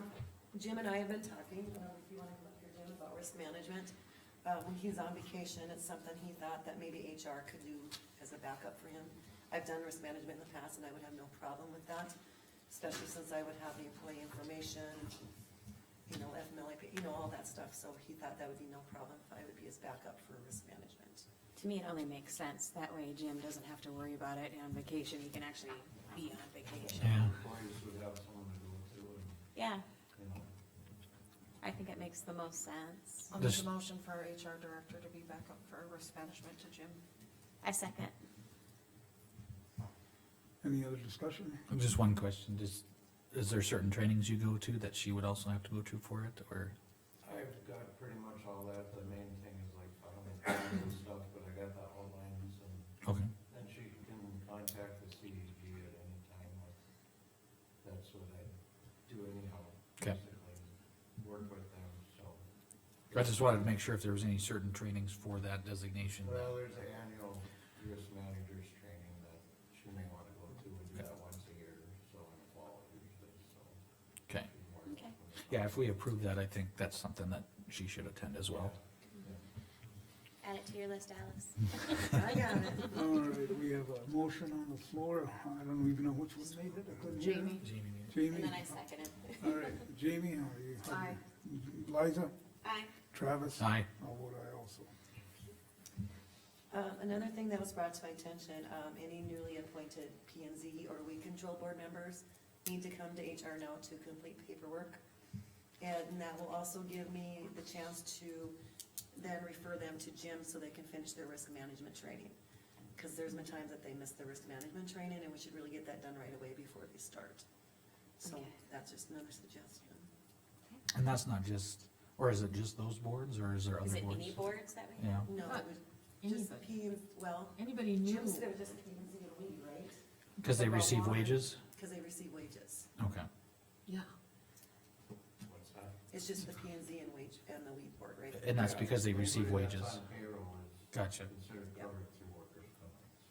Oh, okay, makes sense Yeah. now. If they get paid via voucher, that's different. Right, I just didn't want somebody to review this and say, well, why are those two boards singled out? And my thought was because they were paid. Yep, they are payable.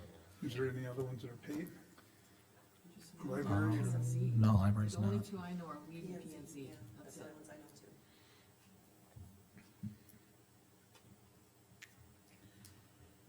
okay, the next one is the Number 4, policy committee. yeah, It's just something that is a suggestion, Todd is here as well, about the policy committee, if it's still necessary, since you have HR at the county level.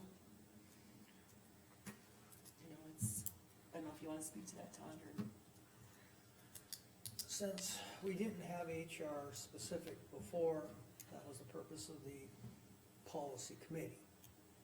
Since we now have that changed, it's a duplication of efforts and extra funds being spent that don't need to be spent. If something comes up that the board wants to look into specifically, you can always appoint some people to look at that specific. But at this point, with Alice getting into the position, I don't think we need to have a policy committee any further. There's nothing legally requiring us to do it, it was kind of a stopgap before we got big enough where HR was justified. And then we were big enough for HR to be justified, and we still have a policy committee, now we have HR. I'm concerned about duplication, miscommunication, and opening up some things that are gonna require, confusion leads to legal issues. And boring is good, so I like to keep things boring when I can. So my recommendation would be that we suspend the policy commission, or committee. Suspend it? You said- Or do we Or just eliminate. disband Okay. it, or, okay. Disband it. That word was important. Yes. Right, I'm like, suspend means that it could pop up again, Yeah. but disband means that it's done, right? Okay. do we have a motion then from the commission? I see, we're all excited about that one. I'll move to,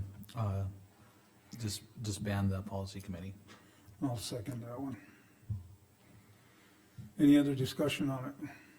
I'm a little, well, go ahead. Nope, I've had a few of the policy committee members that kind of felt the same way, that they're not sure what their purpose is, cause they're not really meeting, they're not really doing anything, so I don't think they're gonna be hurt about it.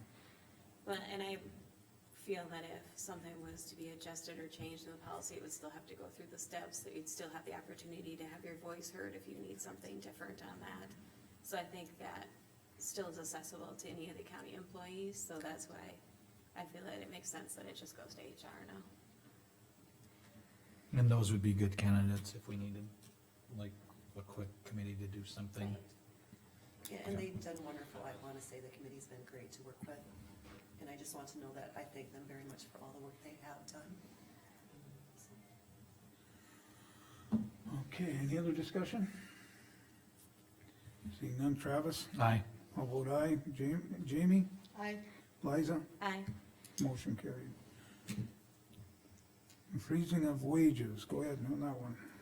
Okay, so, as my report says there, I was informed that there was a department after the fact in January, when it was decided the bump up raises weren't going to be taking place until we did more studies and finalized the plan.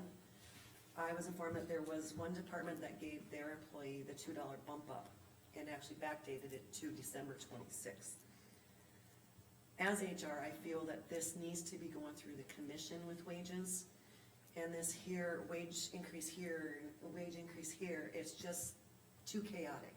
We need to have a procedure in motion. We need to have it come to HR to make sure it's in their budget, to make sure that it's a true wage increase, and it needs to be brought to the commissions for final approval.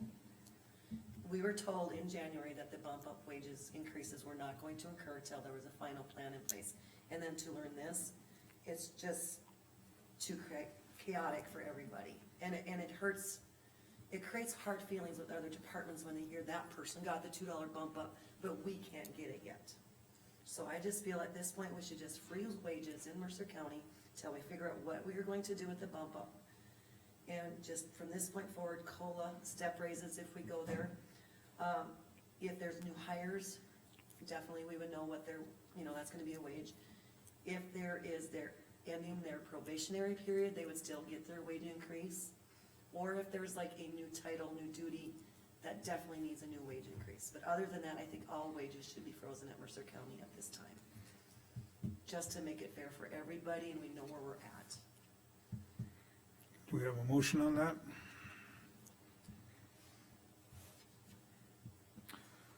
I'll move to freeze all wages at the county level. Is there a second? I'll second. And for discussion, I think that's why we put a wage committee together.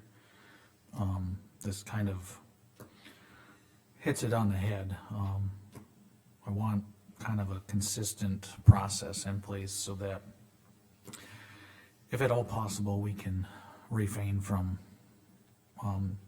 inter-department issues and things like that. And I think wages usually come at the forefront of that, so. Any other discussion? Yeah, and I think the only way to get a firm understanding of where we're at with wages and what we need to increase and stuff, we need them to all stay where they're at right now, so we can get a firm grasp of what we need to do to try and adjust them if we do for some positions. Correct. Any other discussion? Seeing none, Travis? Aye. Liza? Aye. Jamie? Aye. I'll vote aye also. Okay, health, dental, vision insurance for 2 separate incidences, so. Great. All we need is a motion to authorize the protected health information to go to HR on our dental health and vision instead of the auditor or deputy auditors. It's just a minor change on the, Okay, so what do you mean? like any of the employee protected health information that our insurance companies would have would come to HR, not the billing, but protected health information would come to HR, not to the auditor's office. HIPAA, basically. HIPAA stuff. How do we get it right now?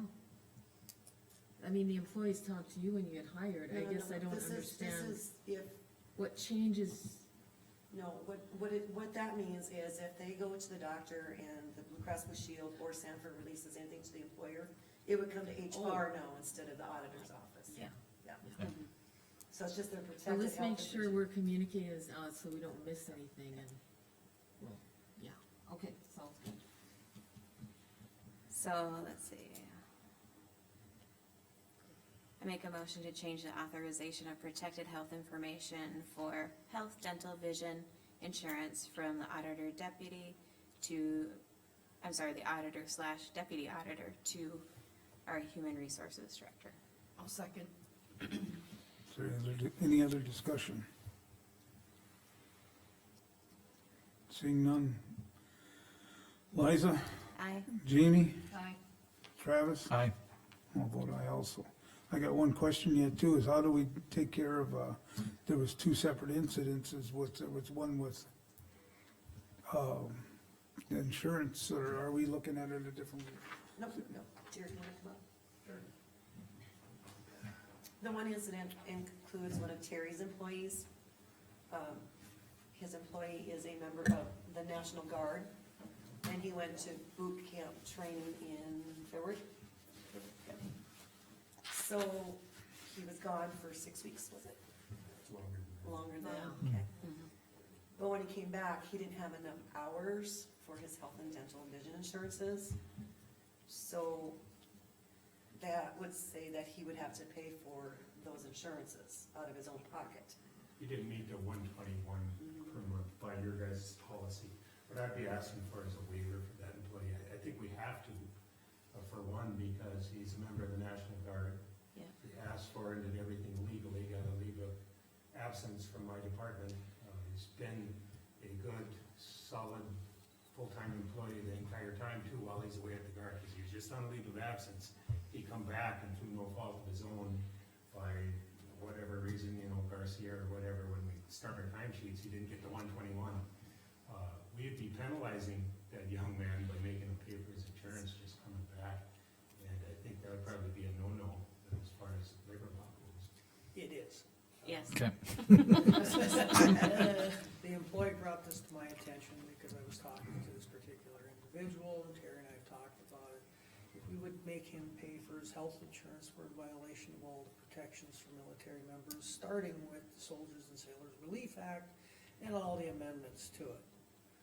If he's activated, and let's look at it logically, this particular employee, the training that was received in the military is applicable to his job here, so he's saving us money by checking off some of those boxes, so Terry doesn't have to send this person to training. That's not covered. It's just the right thing to do. Mm. It is. Yeah, if it's an internal policy versus, like, I'm like, if it was federally mandated, that's a different thing, but, yeah, no, I would agree that we make them whole on that one, so. And I think maybe we need to look at our policies to make sure Yes. that that is included from now on. Absolutely. So And as that- long as we're, you know, URSA sets what we have to do as an employer, but if we go above and beyond what the federal laws are, they're definitely not gonna have any problem with that, so. And here, this is required, whether our policy says so or not, we're required to under federal law. Right, but I just wanna make sure our policies start reflecting what we Yes. needed Yes, to. and keeping in mind that, yeah, this is probably a one-off, and Mm. my department absolutely will try to make it so we don't have to need waivers from county policy in any respects. Yeah. I'll make a motion to waiver for health, vision, and dental for the employee that was activated to guards. I'll second. Any discussion? I guess I wanna make one thing, as it's clear, is that it's for the guard personnel that we're talking about, not a blanket thing here, so. Right. Okay, any other discussion? Seeing none, Jamie, Aye. Liza, Aye. Travis? Aye. I'll vote aye also. What else you got left, Alice? 911 position. As you were informed earlier, and I talked to Rick about it already, Jessica Hertz, her 911 coordinator, resigned her position. I went ahead because she was also a dispatcher. That created an opening. I had 2 applicants, so I had 1 open position already. And we hired for both of them positions. But the actual 911 coordinator part is open. The dispatcher positions, that part of it's being filled. So I know we're in discussions with, or working out with EM and everything else, you guys, I'll work with you, whatever the options are. I'd like to, I think there's room in my department to divide the 911 duties and name a new coordinator with existing personnel. You know, we'd have to do a look at what we're compensating that employee that's picking up some of the extra responsibilities. Ultimately, my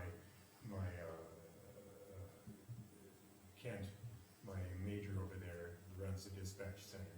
He's responsible for, I would say, 7/10 out of the 911 coordinators' duties anyway. You know, I think there's room to, with my existing personnel, divide them duties and look at compensation for them. And what I would need immediately though is I need to get someone to the mapping and the GIS course to keep our database and our mapping system updated. All the rest of them, the reviewing of 911 calls, the training and all that, Kent's been assisting, if not doing it himself already anyway. So I think it'd be a good fit, but I think with discussions with you guys, if we could adjust his pay, redefine the job description a little bit, and then look at which employees I'm gonna assign that mapping to, and maybe do an hourly increase for them. So what I'd basically be doing is just, kind of melding the 911 coordinator part of it away from this. I don't have it, right now I don't have a dispatcher ready, seasoned enough years like Jessica had to take on the role of a 911 coordinator.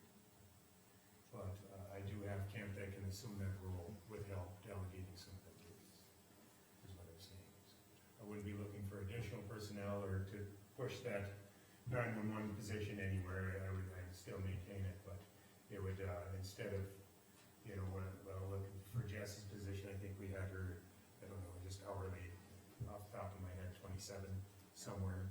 I'll be hiring, you know, that position back at 22. So there's our room in the budget. You know, you got that $5 an hour room in the budget to unless you guys wanna entertain, you know, you got that EM position open, if you can find the right candidate to marry them, but that's so tough. That's gonna be such a tough find because, you know, it's unlikely we're gonna find a dispatcher with a lot of years' experience that wants to come in and do, you know, do EM too. So, but that is I not. think what I would prefer is like a proposal from you as to how that would break down and how that would Okay. look, cause I wanna present that to Oliver County too, because this is partly paid by Oliver County as well, Yes. correct? Yes. So I'd wanna make sure- 90,000 a year for dispatch and 911 services.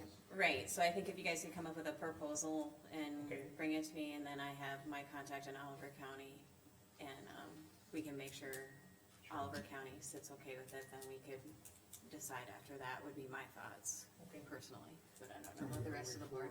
No, I think that would work, and I mean, we've froze wages, but that just meant that these one-offs, Have things to that were have the happening, discussion. have to come forward, and we can still approve things, we just don't want stuff happening without our knowledge. Yes, no, and ultimately, I'm not adding an employee. I'm redefining that position a little bit to make it. But I mean, even with the frozen wages, it still comes before the board, we can Yes. make our moves, what we need to do. Yep, Right. I will put that together and I'll get it to the chairman of the board and we can go from there. And while you're sitting here, I'm not gonna let you go either, I want you to explain a little bit about, cause you know a lot more about it than what I do with that, repeater business with, Okay, right now, we're timing out. The state is, I'm gonna throw them under the bus, even though I don't like to, but with the siren radio system, we were promised by this time to have at least 8 more towers for coverage in the state. I can't switch to siren yet, or to 800 megahertz, because we won't have the coverage in our rural areas for my officers to talk to the radios. So we have 3 analog repeaters that are timing out. They no longer make them, they no longer service them, they kind of in limbo. We can make them work. They don't have a fix for our pager system yet, analog pager system. We can't go away from that because we can't e-dispatch through cell phones because of coverage again. So I need to keep our pager system for the ambulances and for the fire departments and everything going. They're analog. We got 3. What I'm looking at is, I'm ready if we need to take a repeater out of service, channel 7, and run that, buy a new digital repeater, which I have the funds for. They run about $19,000. But I would take that analog repeater and keep it as backup for the other 2 that can't be serviced or can't be fixed anymore. So that would buy us a fix until the state gets their stuff together. But now I just was talking to Frank Sen, the chief of police of Beulah, and I believe back in 2011, and I forgot about that during the flood, that Carmen and us, we put in a repeater at the PD to make that a command center in case something happened in Stanton that knocked us completely off board. So I have one more repeater now, so now I don't have to, I can take Frank's, I've talked to Frank, if we have a repeater that goes down right now on our analogs, I can take the one out of Beulah and bridge the gap until we get one ordered, because it takes 6 months for a repeater to get here. So if I lost one right now and I didn't have one, we'd lose one channel's capabilities until we got a repeater here. That's what I'm worried about. So like I say, this isn't anybody's fault really. I think that the state has run into issues with coverage and with agreements with the tribe, is where it's really hung up. And I think Carmen's aware of some of that. Yep. That was going on while she was still EM, and it still is a result. So once we get this fixed, I'm hoping to save us some money and not buy anything. So I'm gonna hold off on this repeater, not buy anything until we have to switch over. And if we lose a repeater, I'll go to Frank, I'll work a deal with him, because I think I believe it's gonna be our repeater anyway.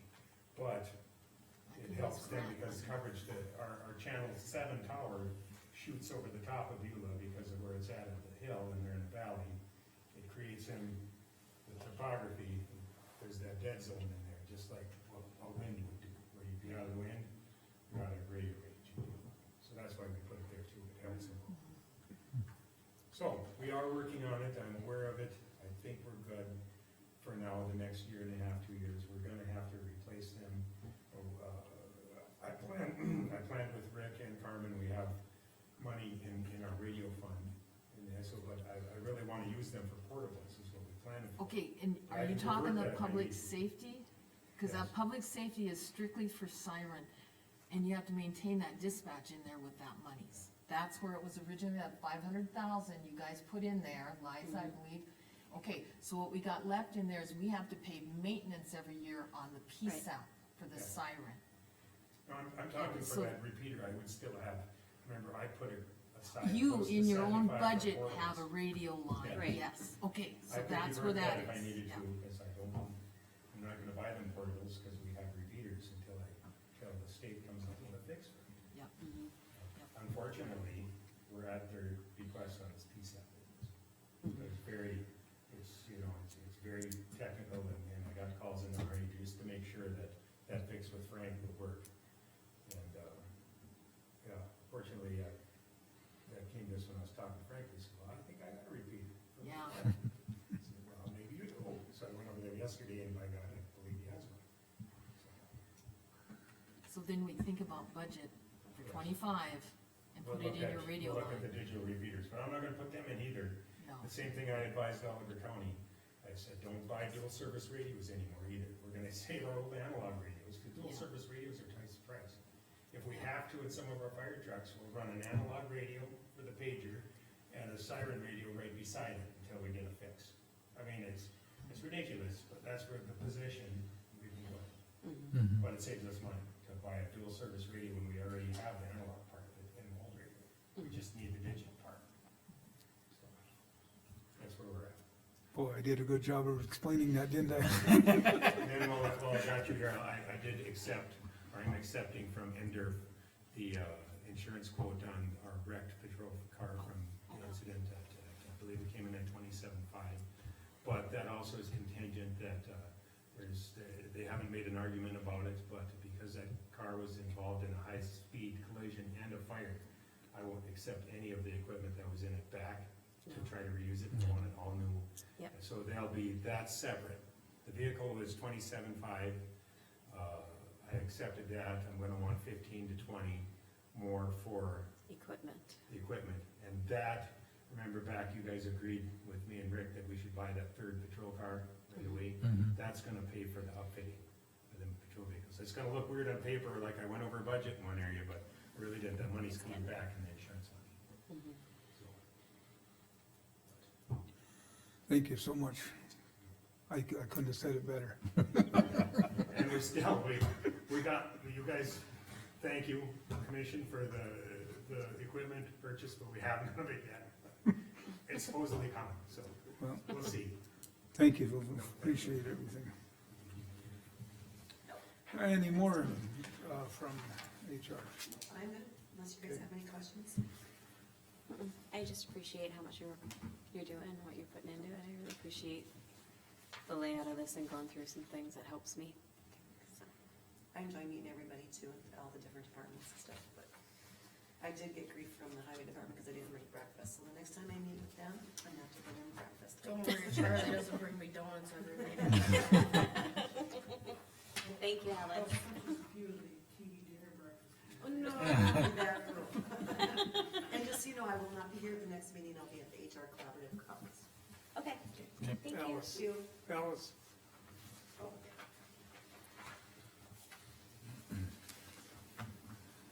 Yep. Okay, Pebble Beach access.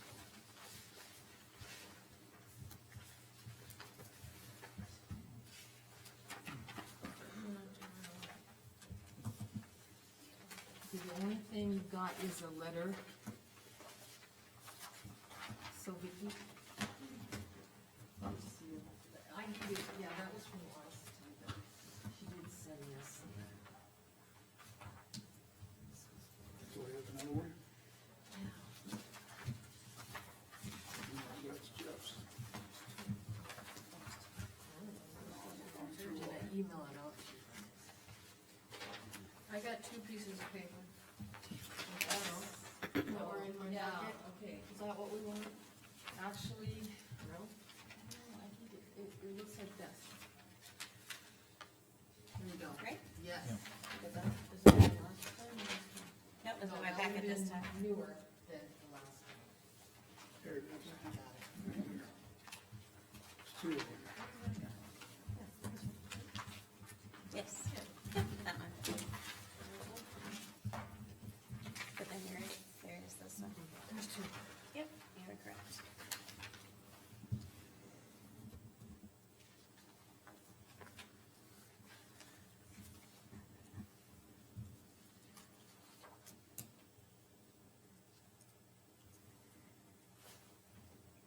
How do you wanna start, Rick? I don't know what we wanna do. I guess if we wanna look for a motion to, lease this thing or not, but Well, I contacted I was gonna say, I contacted the Corps before we make a motion or anything, so my discussion, I talked to Joan Koob and then her supervisor, which I think his name was Eric, if I'm remembering correctly. He kinda gave me a little bit of a history on this access. So it was one of the parts when the US government took land from, all the areas that make Lake Sakakawea. Their intent for that access would have been on the section line. It's south of the section line. I can't tell you the exact number of feet, but the Corps' position on it is,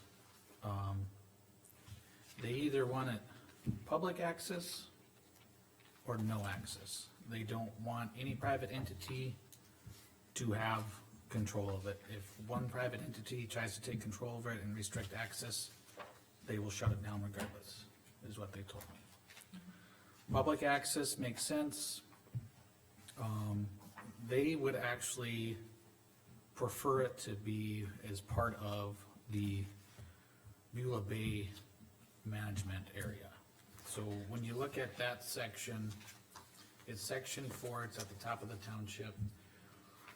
That county road comes up, and then when it hits the quarter line, everything east of that is, run by Beulah Bay, parks. And everything north of that is as well. So where we go from it, I don't think we would satisfy the Corps if we did a lease. We would have to have that dedicated to the public, so that this would never come up again. If it would have been on the section line, it would have been under the statutory right-of-way, public access regardless. It was one that slipped through the cracks. So where we go from it, the Corps is not taking a stance on it, other than the fact that if it remains in access, it needs to remain public access. If it doesn't, they don't want any restrictions, they will shut it down. So that's the opinion from the two people I talked at the Corps. My question, Go ahead. have you or the Casper family contacted Beulah Bay? Like, why is this coming to the county and not to Beulah Parks and Rec? My name is Vicki Steiner. I represent the seller, James Casper, and his family owned that land. And the county does have a right-of-way for the county road that comes through that area. But the county did not buy that land. They just did a right-of-way easement with his grandfather in 1981. A couple of years ago, it might be 3 years now, the park board personnel was here at the meeting that I was at, one of my first meetings when I met with the county commissioners. And at that time, I think some of the county commissioners thought the county owned it. And since that time, it's been proven that the county did not purchase it. And we have a letter from the Corps. The Corps does not own it. So I'm not exactly sure what the Corps would do as far as saying they're gonna shut down a private road. I don't know where that would go.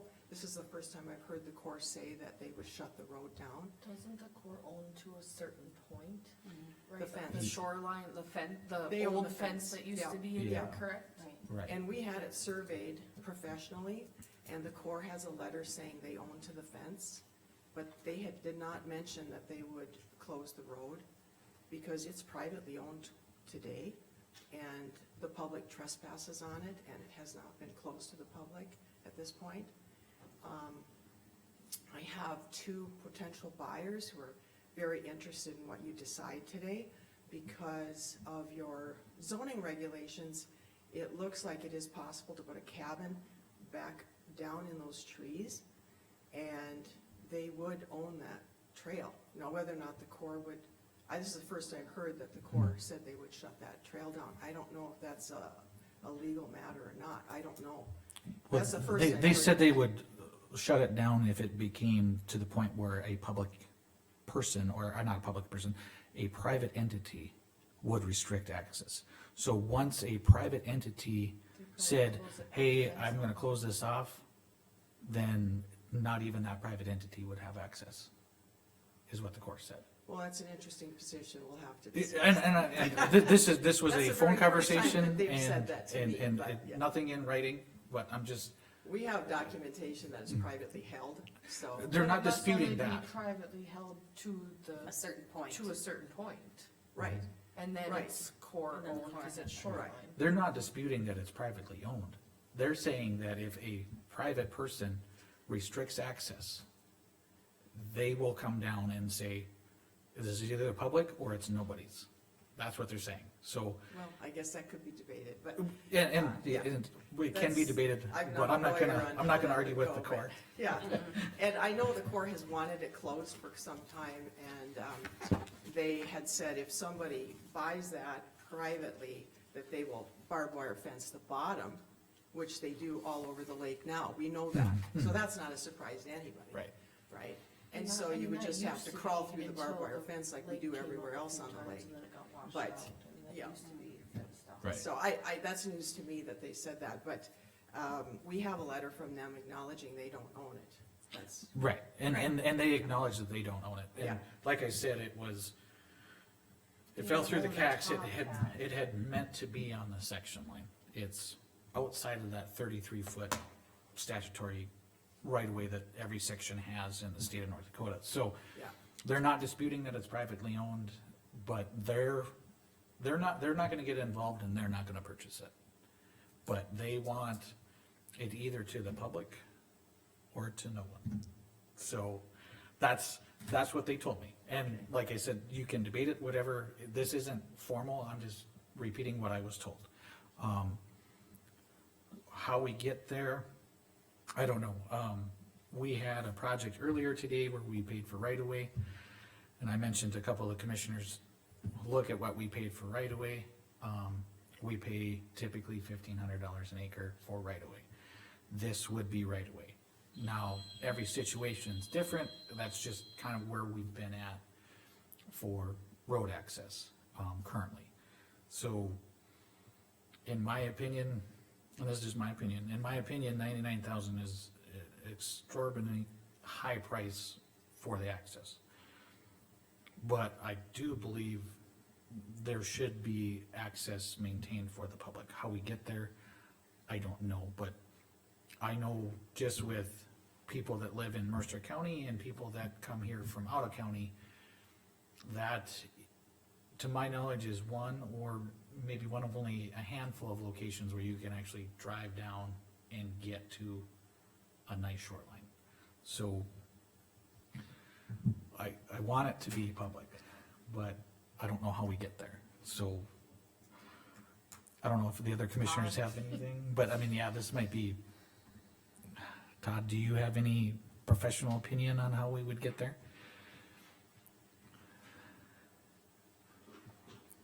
Of course, created an interesting situation.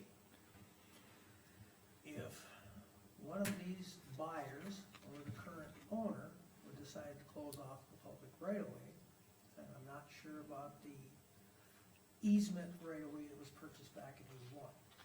Do we still have that? It's still on file. It's in the recorder's office. There is an easement document. It has, Does it have a deadline on it? not that I can recall that it has a deadline on it, but it's strictly an easement. So, We've got the easement's for public access, there's no sense paying $99,000 for something we already have. well, no, that's No, the no, county, that's on the that's the county road. paved road That's the paved road. that comes off the section line and then goes to. The Beaver Bay. trail is The privately trail, owned. we don't have an easement on. But, to buy right away for a trail for $99,000, I think would be, if we do nothing, and the next owner or the current owner decides to block it off, well, then the Corps is gonna block the access from theirs to the private property. They've been adamantly clear about that. I don't see where legally the county can go out and spend $99,000 to do this. If we do nothing, yeah, it's private property that has been allowed to be used. The private owner shuts it off, well then the Corps shuts it the rest of the way, so that private property owner can't drive down to the lake there. Common sense? Why would you spend the taxpayers' dollars to buy something of this sort? And the Corps is in the driver's seat because they can tell us to a certain point where and when we can have access. They've already stated, okay, this, as long as that's allowed for the public to have that easement, that right of way, the use, they're gonna keep it open so you can drive to that beach. If anybody takes action to shut it off, well then, okay, nobody's getting onto that beach through that private property. Not the private property owner or anybody else. So while it may not sound fair to this landowner or potential buyers, legally, that's where it's at.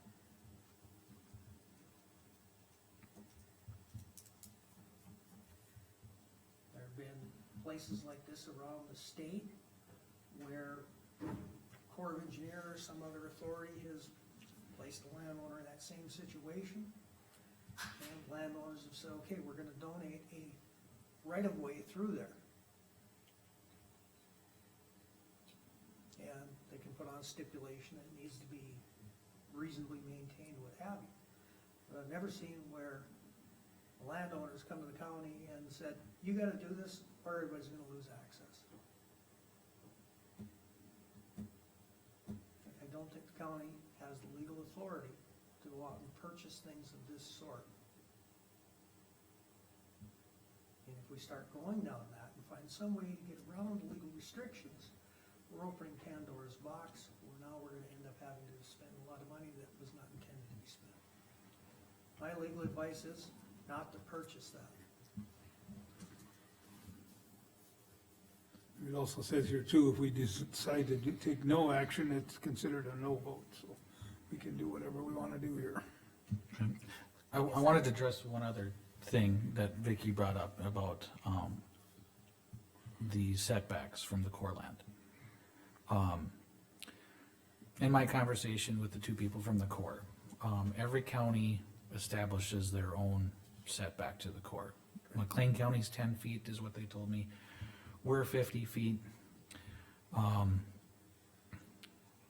The guy at the Corps said he would like to see it 300 feet, just because, because with the public lands, like if somebody was out there hunting, they can really go right up to the property line and hunt because they're on public lands.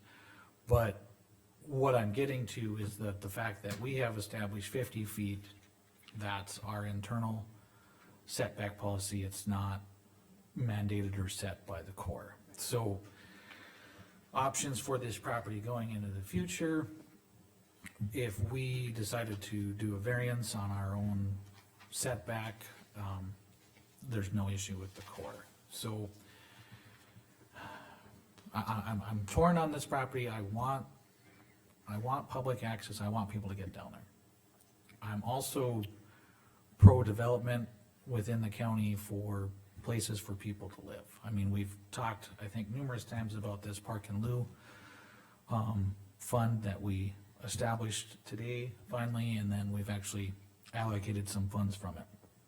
Anytime we provide new locations for the first time for people to build up residences, we can contribute to this fund. Now, that's not acting blindly, that's not just saying let everything come in, let's make sure we're doing this properly, but there is a big picture in all of this, and I want the public happy, I want growth in the county, I want us to be able to be friendly and accept things, but I also don't want us to get into legal trouble. So, that's where I'm balancing things, and, this is how I look at things. Everything that comes to us is it good for the majority of the residents? Is it legal? Is it financially responsible? And is it the right thing to do? So, I just wanted to clarify that too on other potential developments that happen close to core land, is that, yes, we have a 50-foot setback, however, that's established by us. That is something that we can variance to because the core doesn't set that, so. Just kind of a educational thing for not only the commission, but anybody who watches this, is that there's things we have in place that we felt to protect the public, and then there's the leniencies that we can, on a case-by-case basis, do, so. Well, one of the things that I put in the letter is the seller is willing to negotiate. And as you know, he platted, some of you might not have been here, but he platted 2 acres last month and 3 acres. So maybe he is willing to work with the trail with you if he can do something with the 2 acres, and maybe do something with the 3 acres that is within your existing variance limits, I don't know. But he's willing. I suggested you set up a subcommittee, because I agree with you. I think to lose the trail would be devastating to Mercer County residents, and I can't guarantee it won't happen. And so, if you put a subcommittee together, we could maybe negotiate things that you need and negotiate some variances he needs. He absolutely has to have variances on the 2 acres because he only ends up with about 7 foot by 10 foot on that small, long, skinny 2 acres. He needs a little variance off the core fence, and he needs probably a 60, 75 foot variance off the center of the road. And yours is 150 foot. So, I mean, he's willing to talk to you about, hey, if you help me, I definitely could work with you. I thought you might want to buy it. That was kind of my idea. I thought you would just rather straight up own it. But if you don't want to own it and you want to work some other deal with him, he's open to anything you'd like to negotiate. You know, things that you Concerned need. with owning it, what's the liability of, say somebody gets hurt on it, on a county level? If we own it, then we have to reasonably maintain it.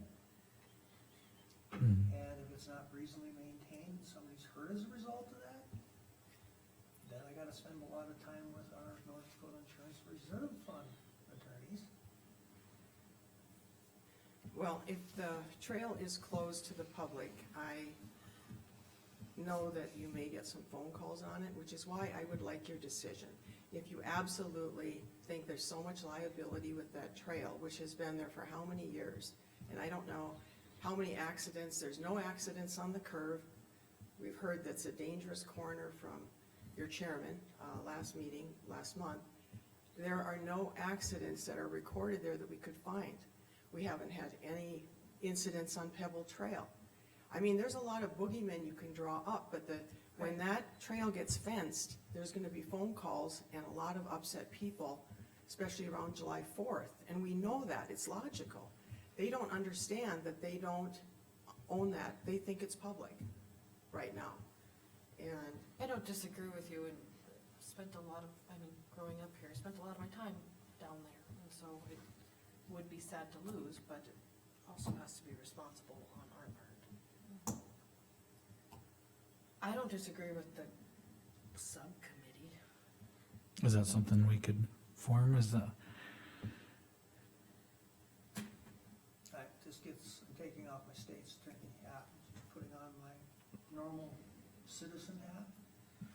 If you want something to take a lot more time and waste more than anything else, forming subcommittees to do all of this. It's not like we've got the House of Representatives here. We've got 5 commissioners. Okay, how much smaller, because if we have 2 commissioners, okay, but if we have 3 commissioners, it's an open meeting. And then if we're discussing this, that has to be open meeting, even if you appoint 3 completely non-commissioners. it's the battle I of the just wanna public. have a discussion about it, but And you can't what do it that is- without. Right, you can have a discussion with it, but here's what I'm looking at. If what the landowner wants is to be able to divide that 5 acre into 2 and a 3 acre, we have precedents, we've done that before. And if they wanna do that, and as part of that variance, to allow that to be right of way, that can be accomplished. It's no different than when somebody develops an area and they have to maintain areas for right of way to get through the lots. Yeah, I mean, personally, I would be open to the negotiation to relax where we can Yeah. setbacks in exchange for a permanent public access. I think it's a win-win. It's not necessarily what we both want, but it's a win-win. Right. And we're not spending $99,000 of taxpayer money. That's my, yeah, the Mhm. cost is. The cost is what really makes it hard for me to justify. For 3 months of the year. So Yeah. if what the current owner is desirous of is modifying that 5 acre lot into 2 lots, Which we already did. That's We already been did done. that, so. and they wanna leave that as it is, a public access, fine. Right, but we should have it dedicated so that we don't have this come up in the future with a different owner. So what we would do as part of that, require that to have an easement for the public. And that's why I brought up the fact that our setback from the core is established by the county. So we have the ability to relax that in a case by case.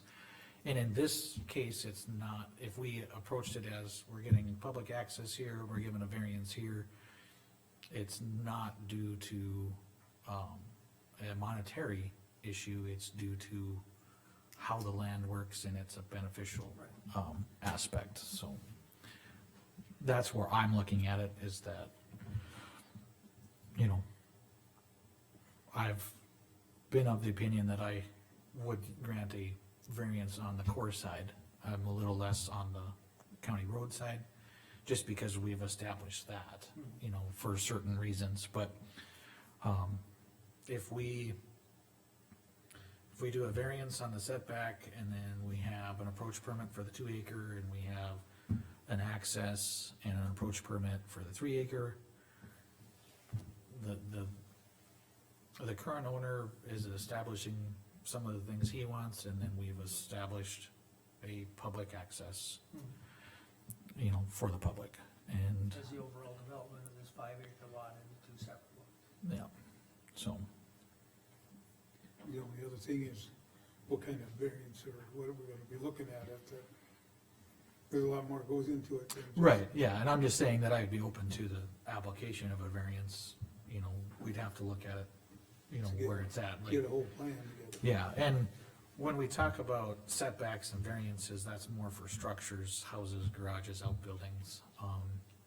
I'm less concerned about, utilities or a septic system being close to the property line, because they can be moved relatively easy. And I just wanted everybody to be aware of my conversations with the Corps and where we can go with this. And I think our next step is if Vicky and Casper came in with, we would like this variance on setback, we'd like this location for access, we'd like to dedicate this because of these requests, I think we could move forward in a timely manner for everybody's sake. But I'm just one voice. Any other discussion on it? We haven't made any motions or anything, so we'll have to see what we wanna do to move forward here. What do you propose, Vicky? Well, I think I could go back to my seller and give him your conversation, and then bring back a specific proposal, and, maybe, he'll have an attorney draw it up, I'm sure, I'm not an attorney, and then your attorney could look at it and make sure everything is correct, and visit with you and see if you're okay with some of the terms. And I don't know what he'll say to that, but, But I mean, at least we got a plan forward versus, Right. right now, we're sitting here at an impasse, so might as well do something we could that's, bring a specific, when this is approved, then it's over. Right. we'd have something to look at and we can say yes or no at that point, or offer our recommendations back or whatever, I mean. Well, at that's that why I point. was hoping for this, I'm hoping that when your attorney shows you, this is what Casper is seeking, the buyer or the seller, that, you would, tell him to counter, I guess. I'd like to bring you a finished product, and I know you can't, three of you can't meet at the same time, but if it's possible to give Well, if you- input back to him, that would be great. If he gets his, his attorney puts it together and forwards it to Mr. Schwartz, he can present it, or it's And I would yes or no, encourage or a counter back so we can respond and get it finished. can't do that. We gotta go back to the board with that then. Oh, okay, Yeah. okay, well, we'll do the best, I guess, to guess exactly what would be something passable. Why don't you, talk to a conversation with your landowner and see what step he wants to do from there, and we'll, Okay. Yeah, That and way. it's the evil of dealing with a public entity. We are restricted under certain circumstances, and unfortunately, counteroffers Are one of them? are one of them. You know, without. Without the whole board, unfortunately. If this is a private corporate entity, they could authorize me to negotiate on their behalf, but that's not what we're dealing with. Yeah, so, This is not a private company, it's a political subdivision, and the rules have to be followed. but I hope I've given you information on like what McLean does, what we do, where the course sits, so I hope you can We'll take put all that something together, together. and, yeah, so, like I said, I was trying to provide as much education and input as I could. Thank you. Thank you, Vicki. thank you. Okay.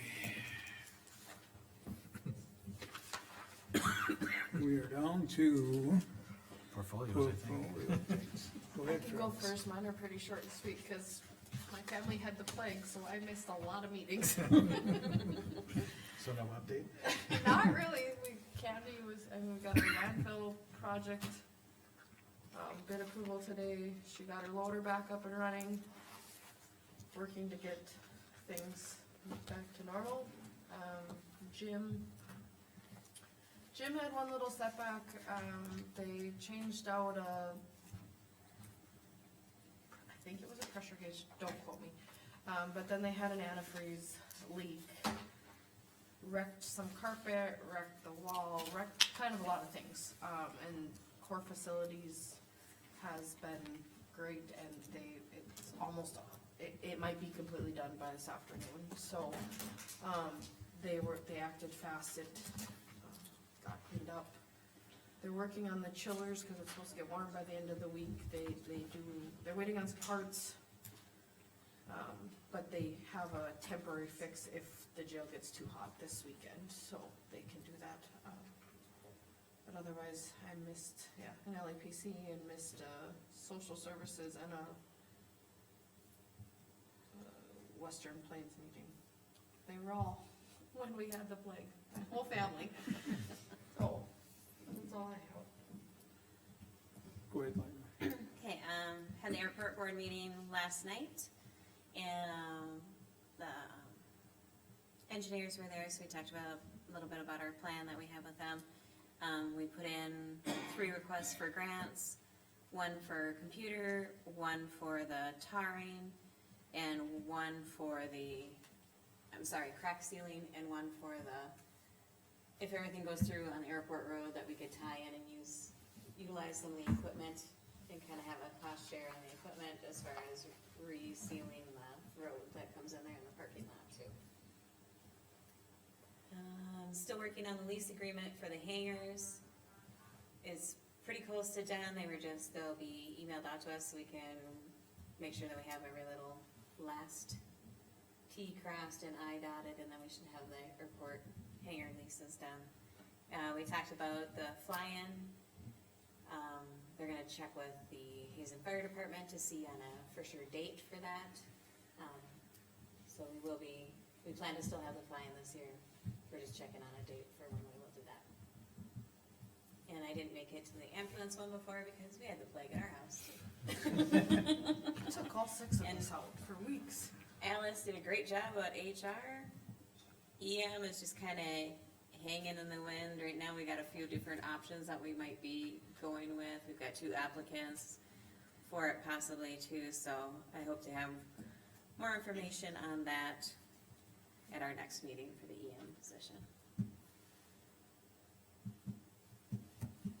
And Dawn got her new employee. So that's what I have.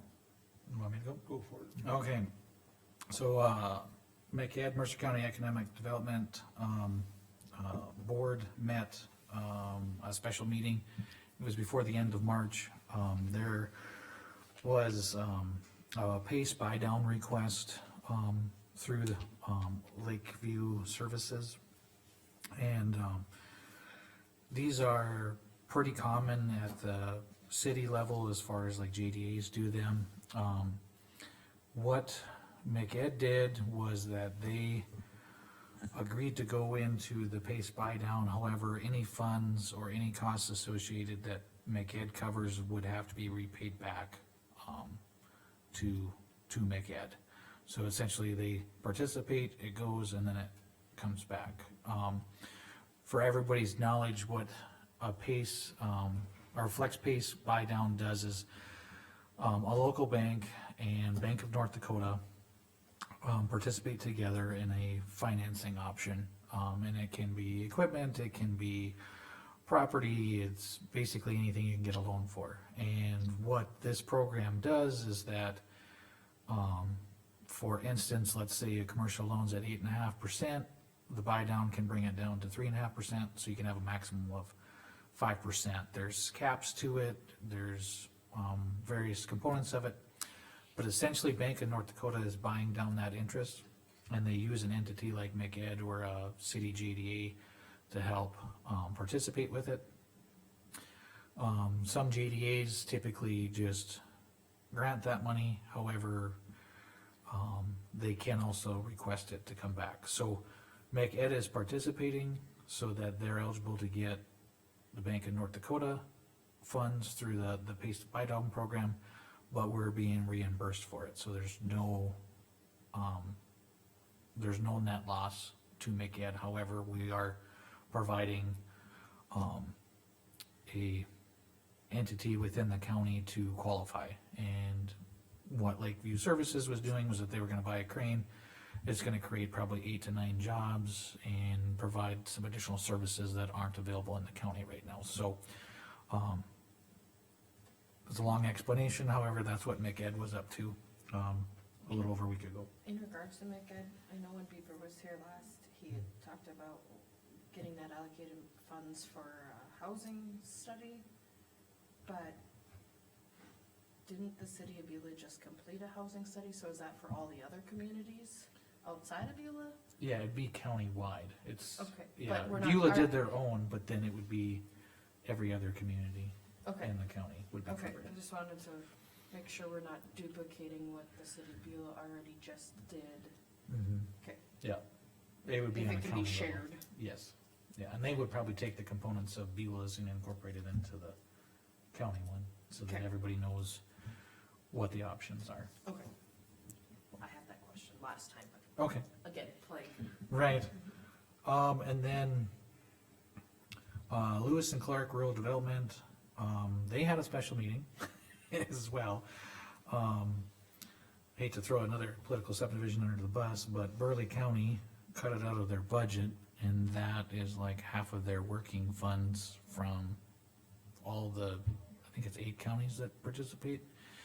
So, members of, Lewis and Clark, including a couple, commissioners not from Burley County are gonna go to Burley County's next commission meeting and ask them to reconsider. And, it sounds like they had a lot of turnover, and the person that they had assigned to Lewis and Clark. Wasn't even part of the process because he was elected in November and took over in December, and that was his portfolio, so he couldn't even, you know, justify why the county did that.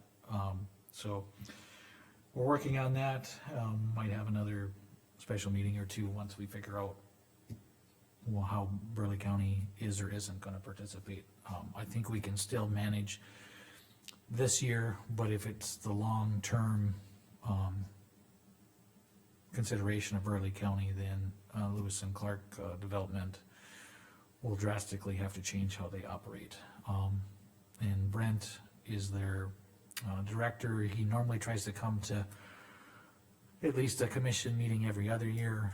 And, between Steve Lee and myself, we talked a lot on that call, and, told him that he doesn't have to wait until our public hearing. It's probably too late at that point. He can come into a meeting anytime between April and June and give an update. And we kinda said he should do that the same to other counties. So he felt that he was restricted to basically when, and we corrected him, so. Anyway, library board doesn't meet, until I think the end of this month. And we'll probably start our budget talks then.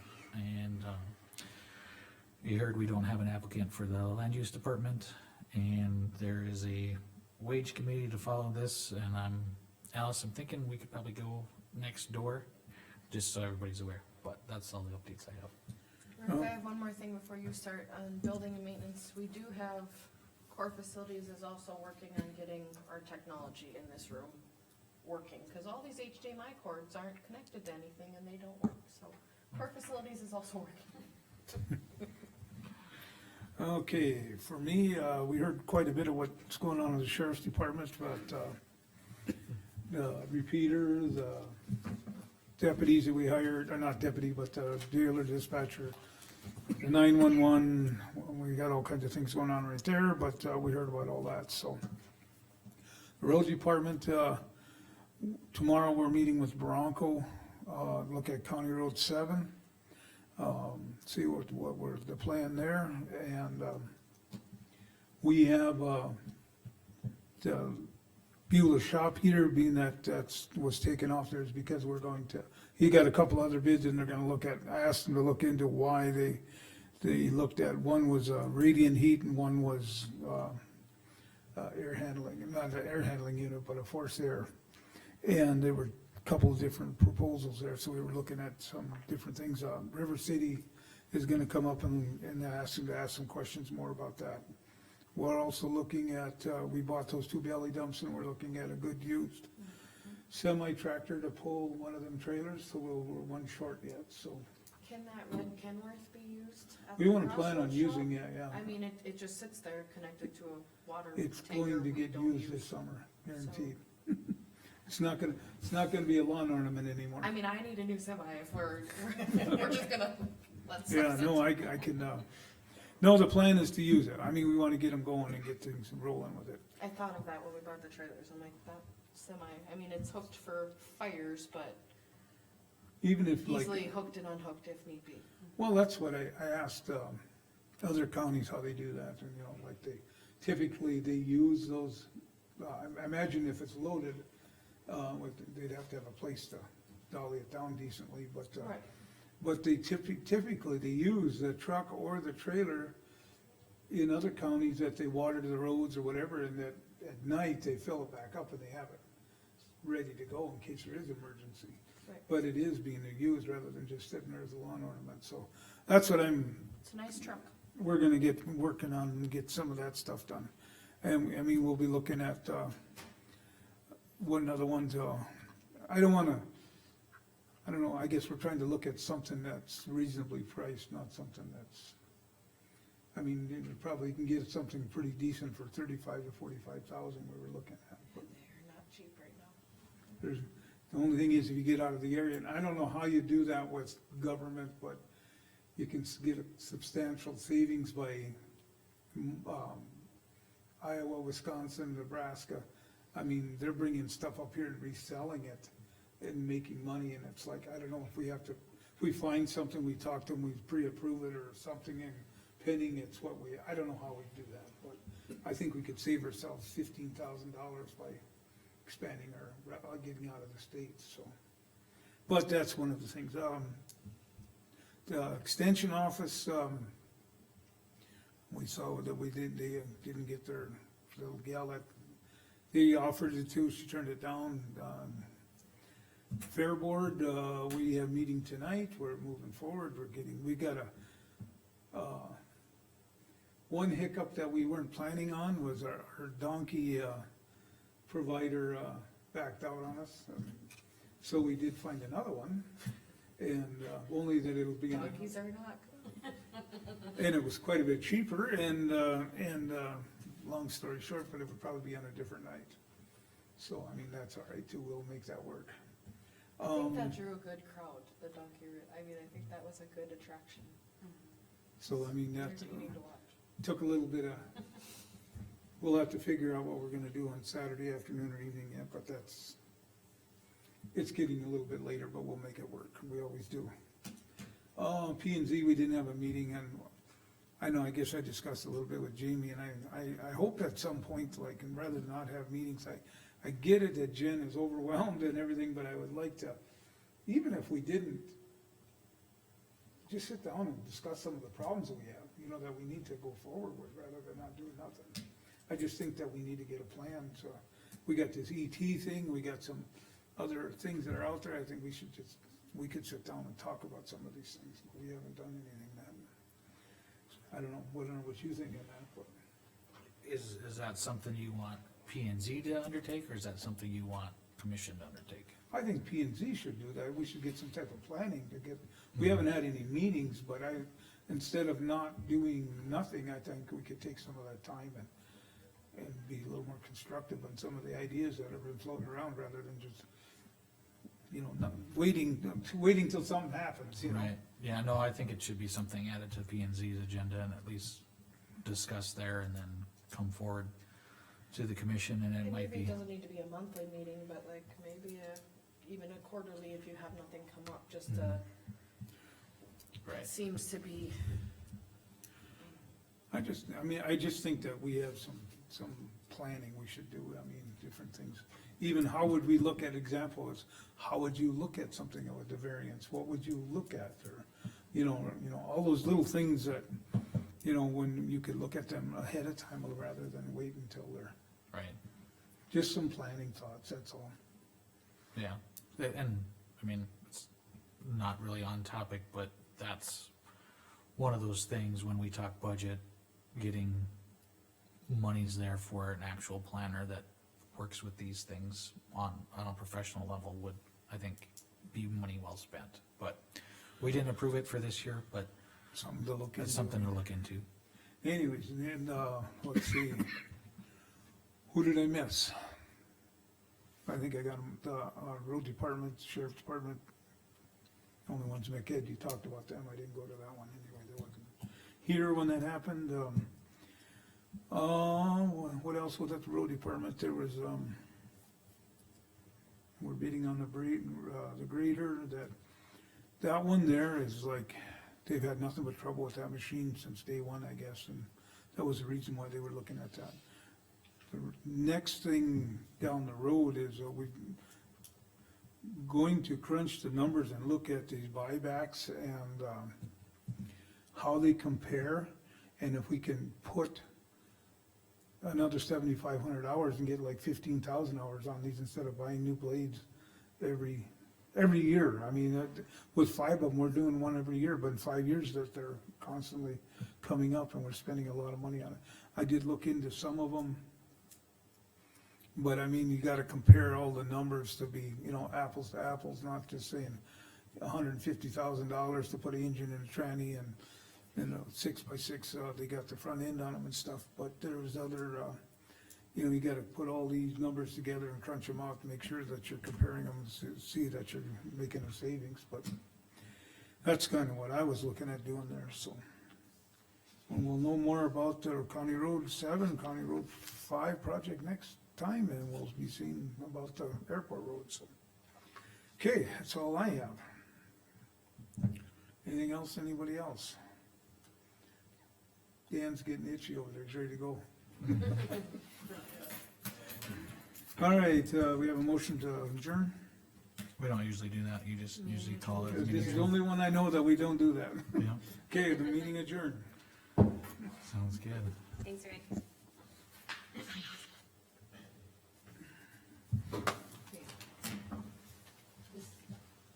Have you sign this, cause I've got this is that award for the landfill, and then I'm gonna get it back to Sherwin.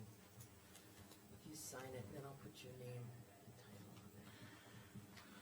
All right.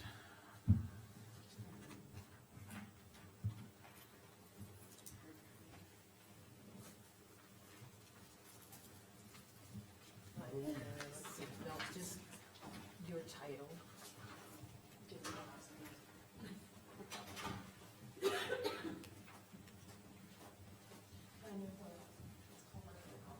And then, yeah, when you're done, can you bring those in? Cause I got some other stuff for you. Okay, Awesome. Thank you. Yes, it does. So, all right, I'll get this out of the way. I think these guys have cookies for you guys. They look like they're done, I might take them home. I can never find them that, I like crunchy cookies. Everybody likes soft ones. Shoot, yeah, there you go. This one looked like they're hard. There you go. I like They're them. all yours. Look at that. They're probably dried out, but that's the way I like them. You know, that's the way they used to make them. I I would- remember my grandma, they were always crunchy. Yeah, I always liked them. I hate They were them. never chewy. Okay, all right. It was a so I lot of suppose I information, better- a lot of talking, but it was what? Well, and I- Wow. Even though I think it's an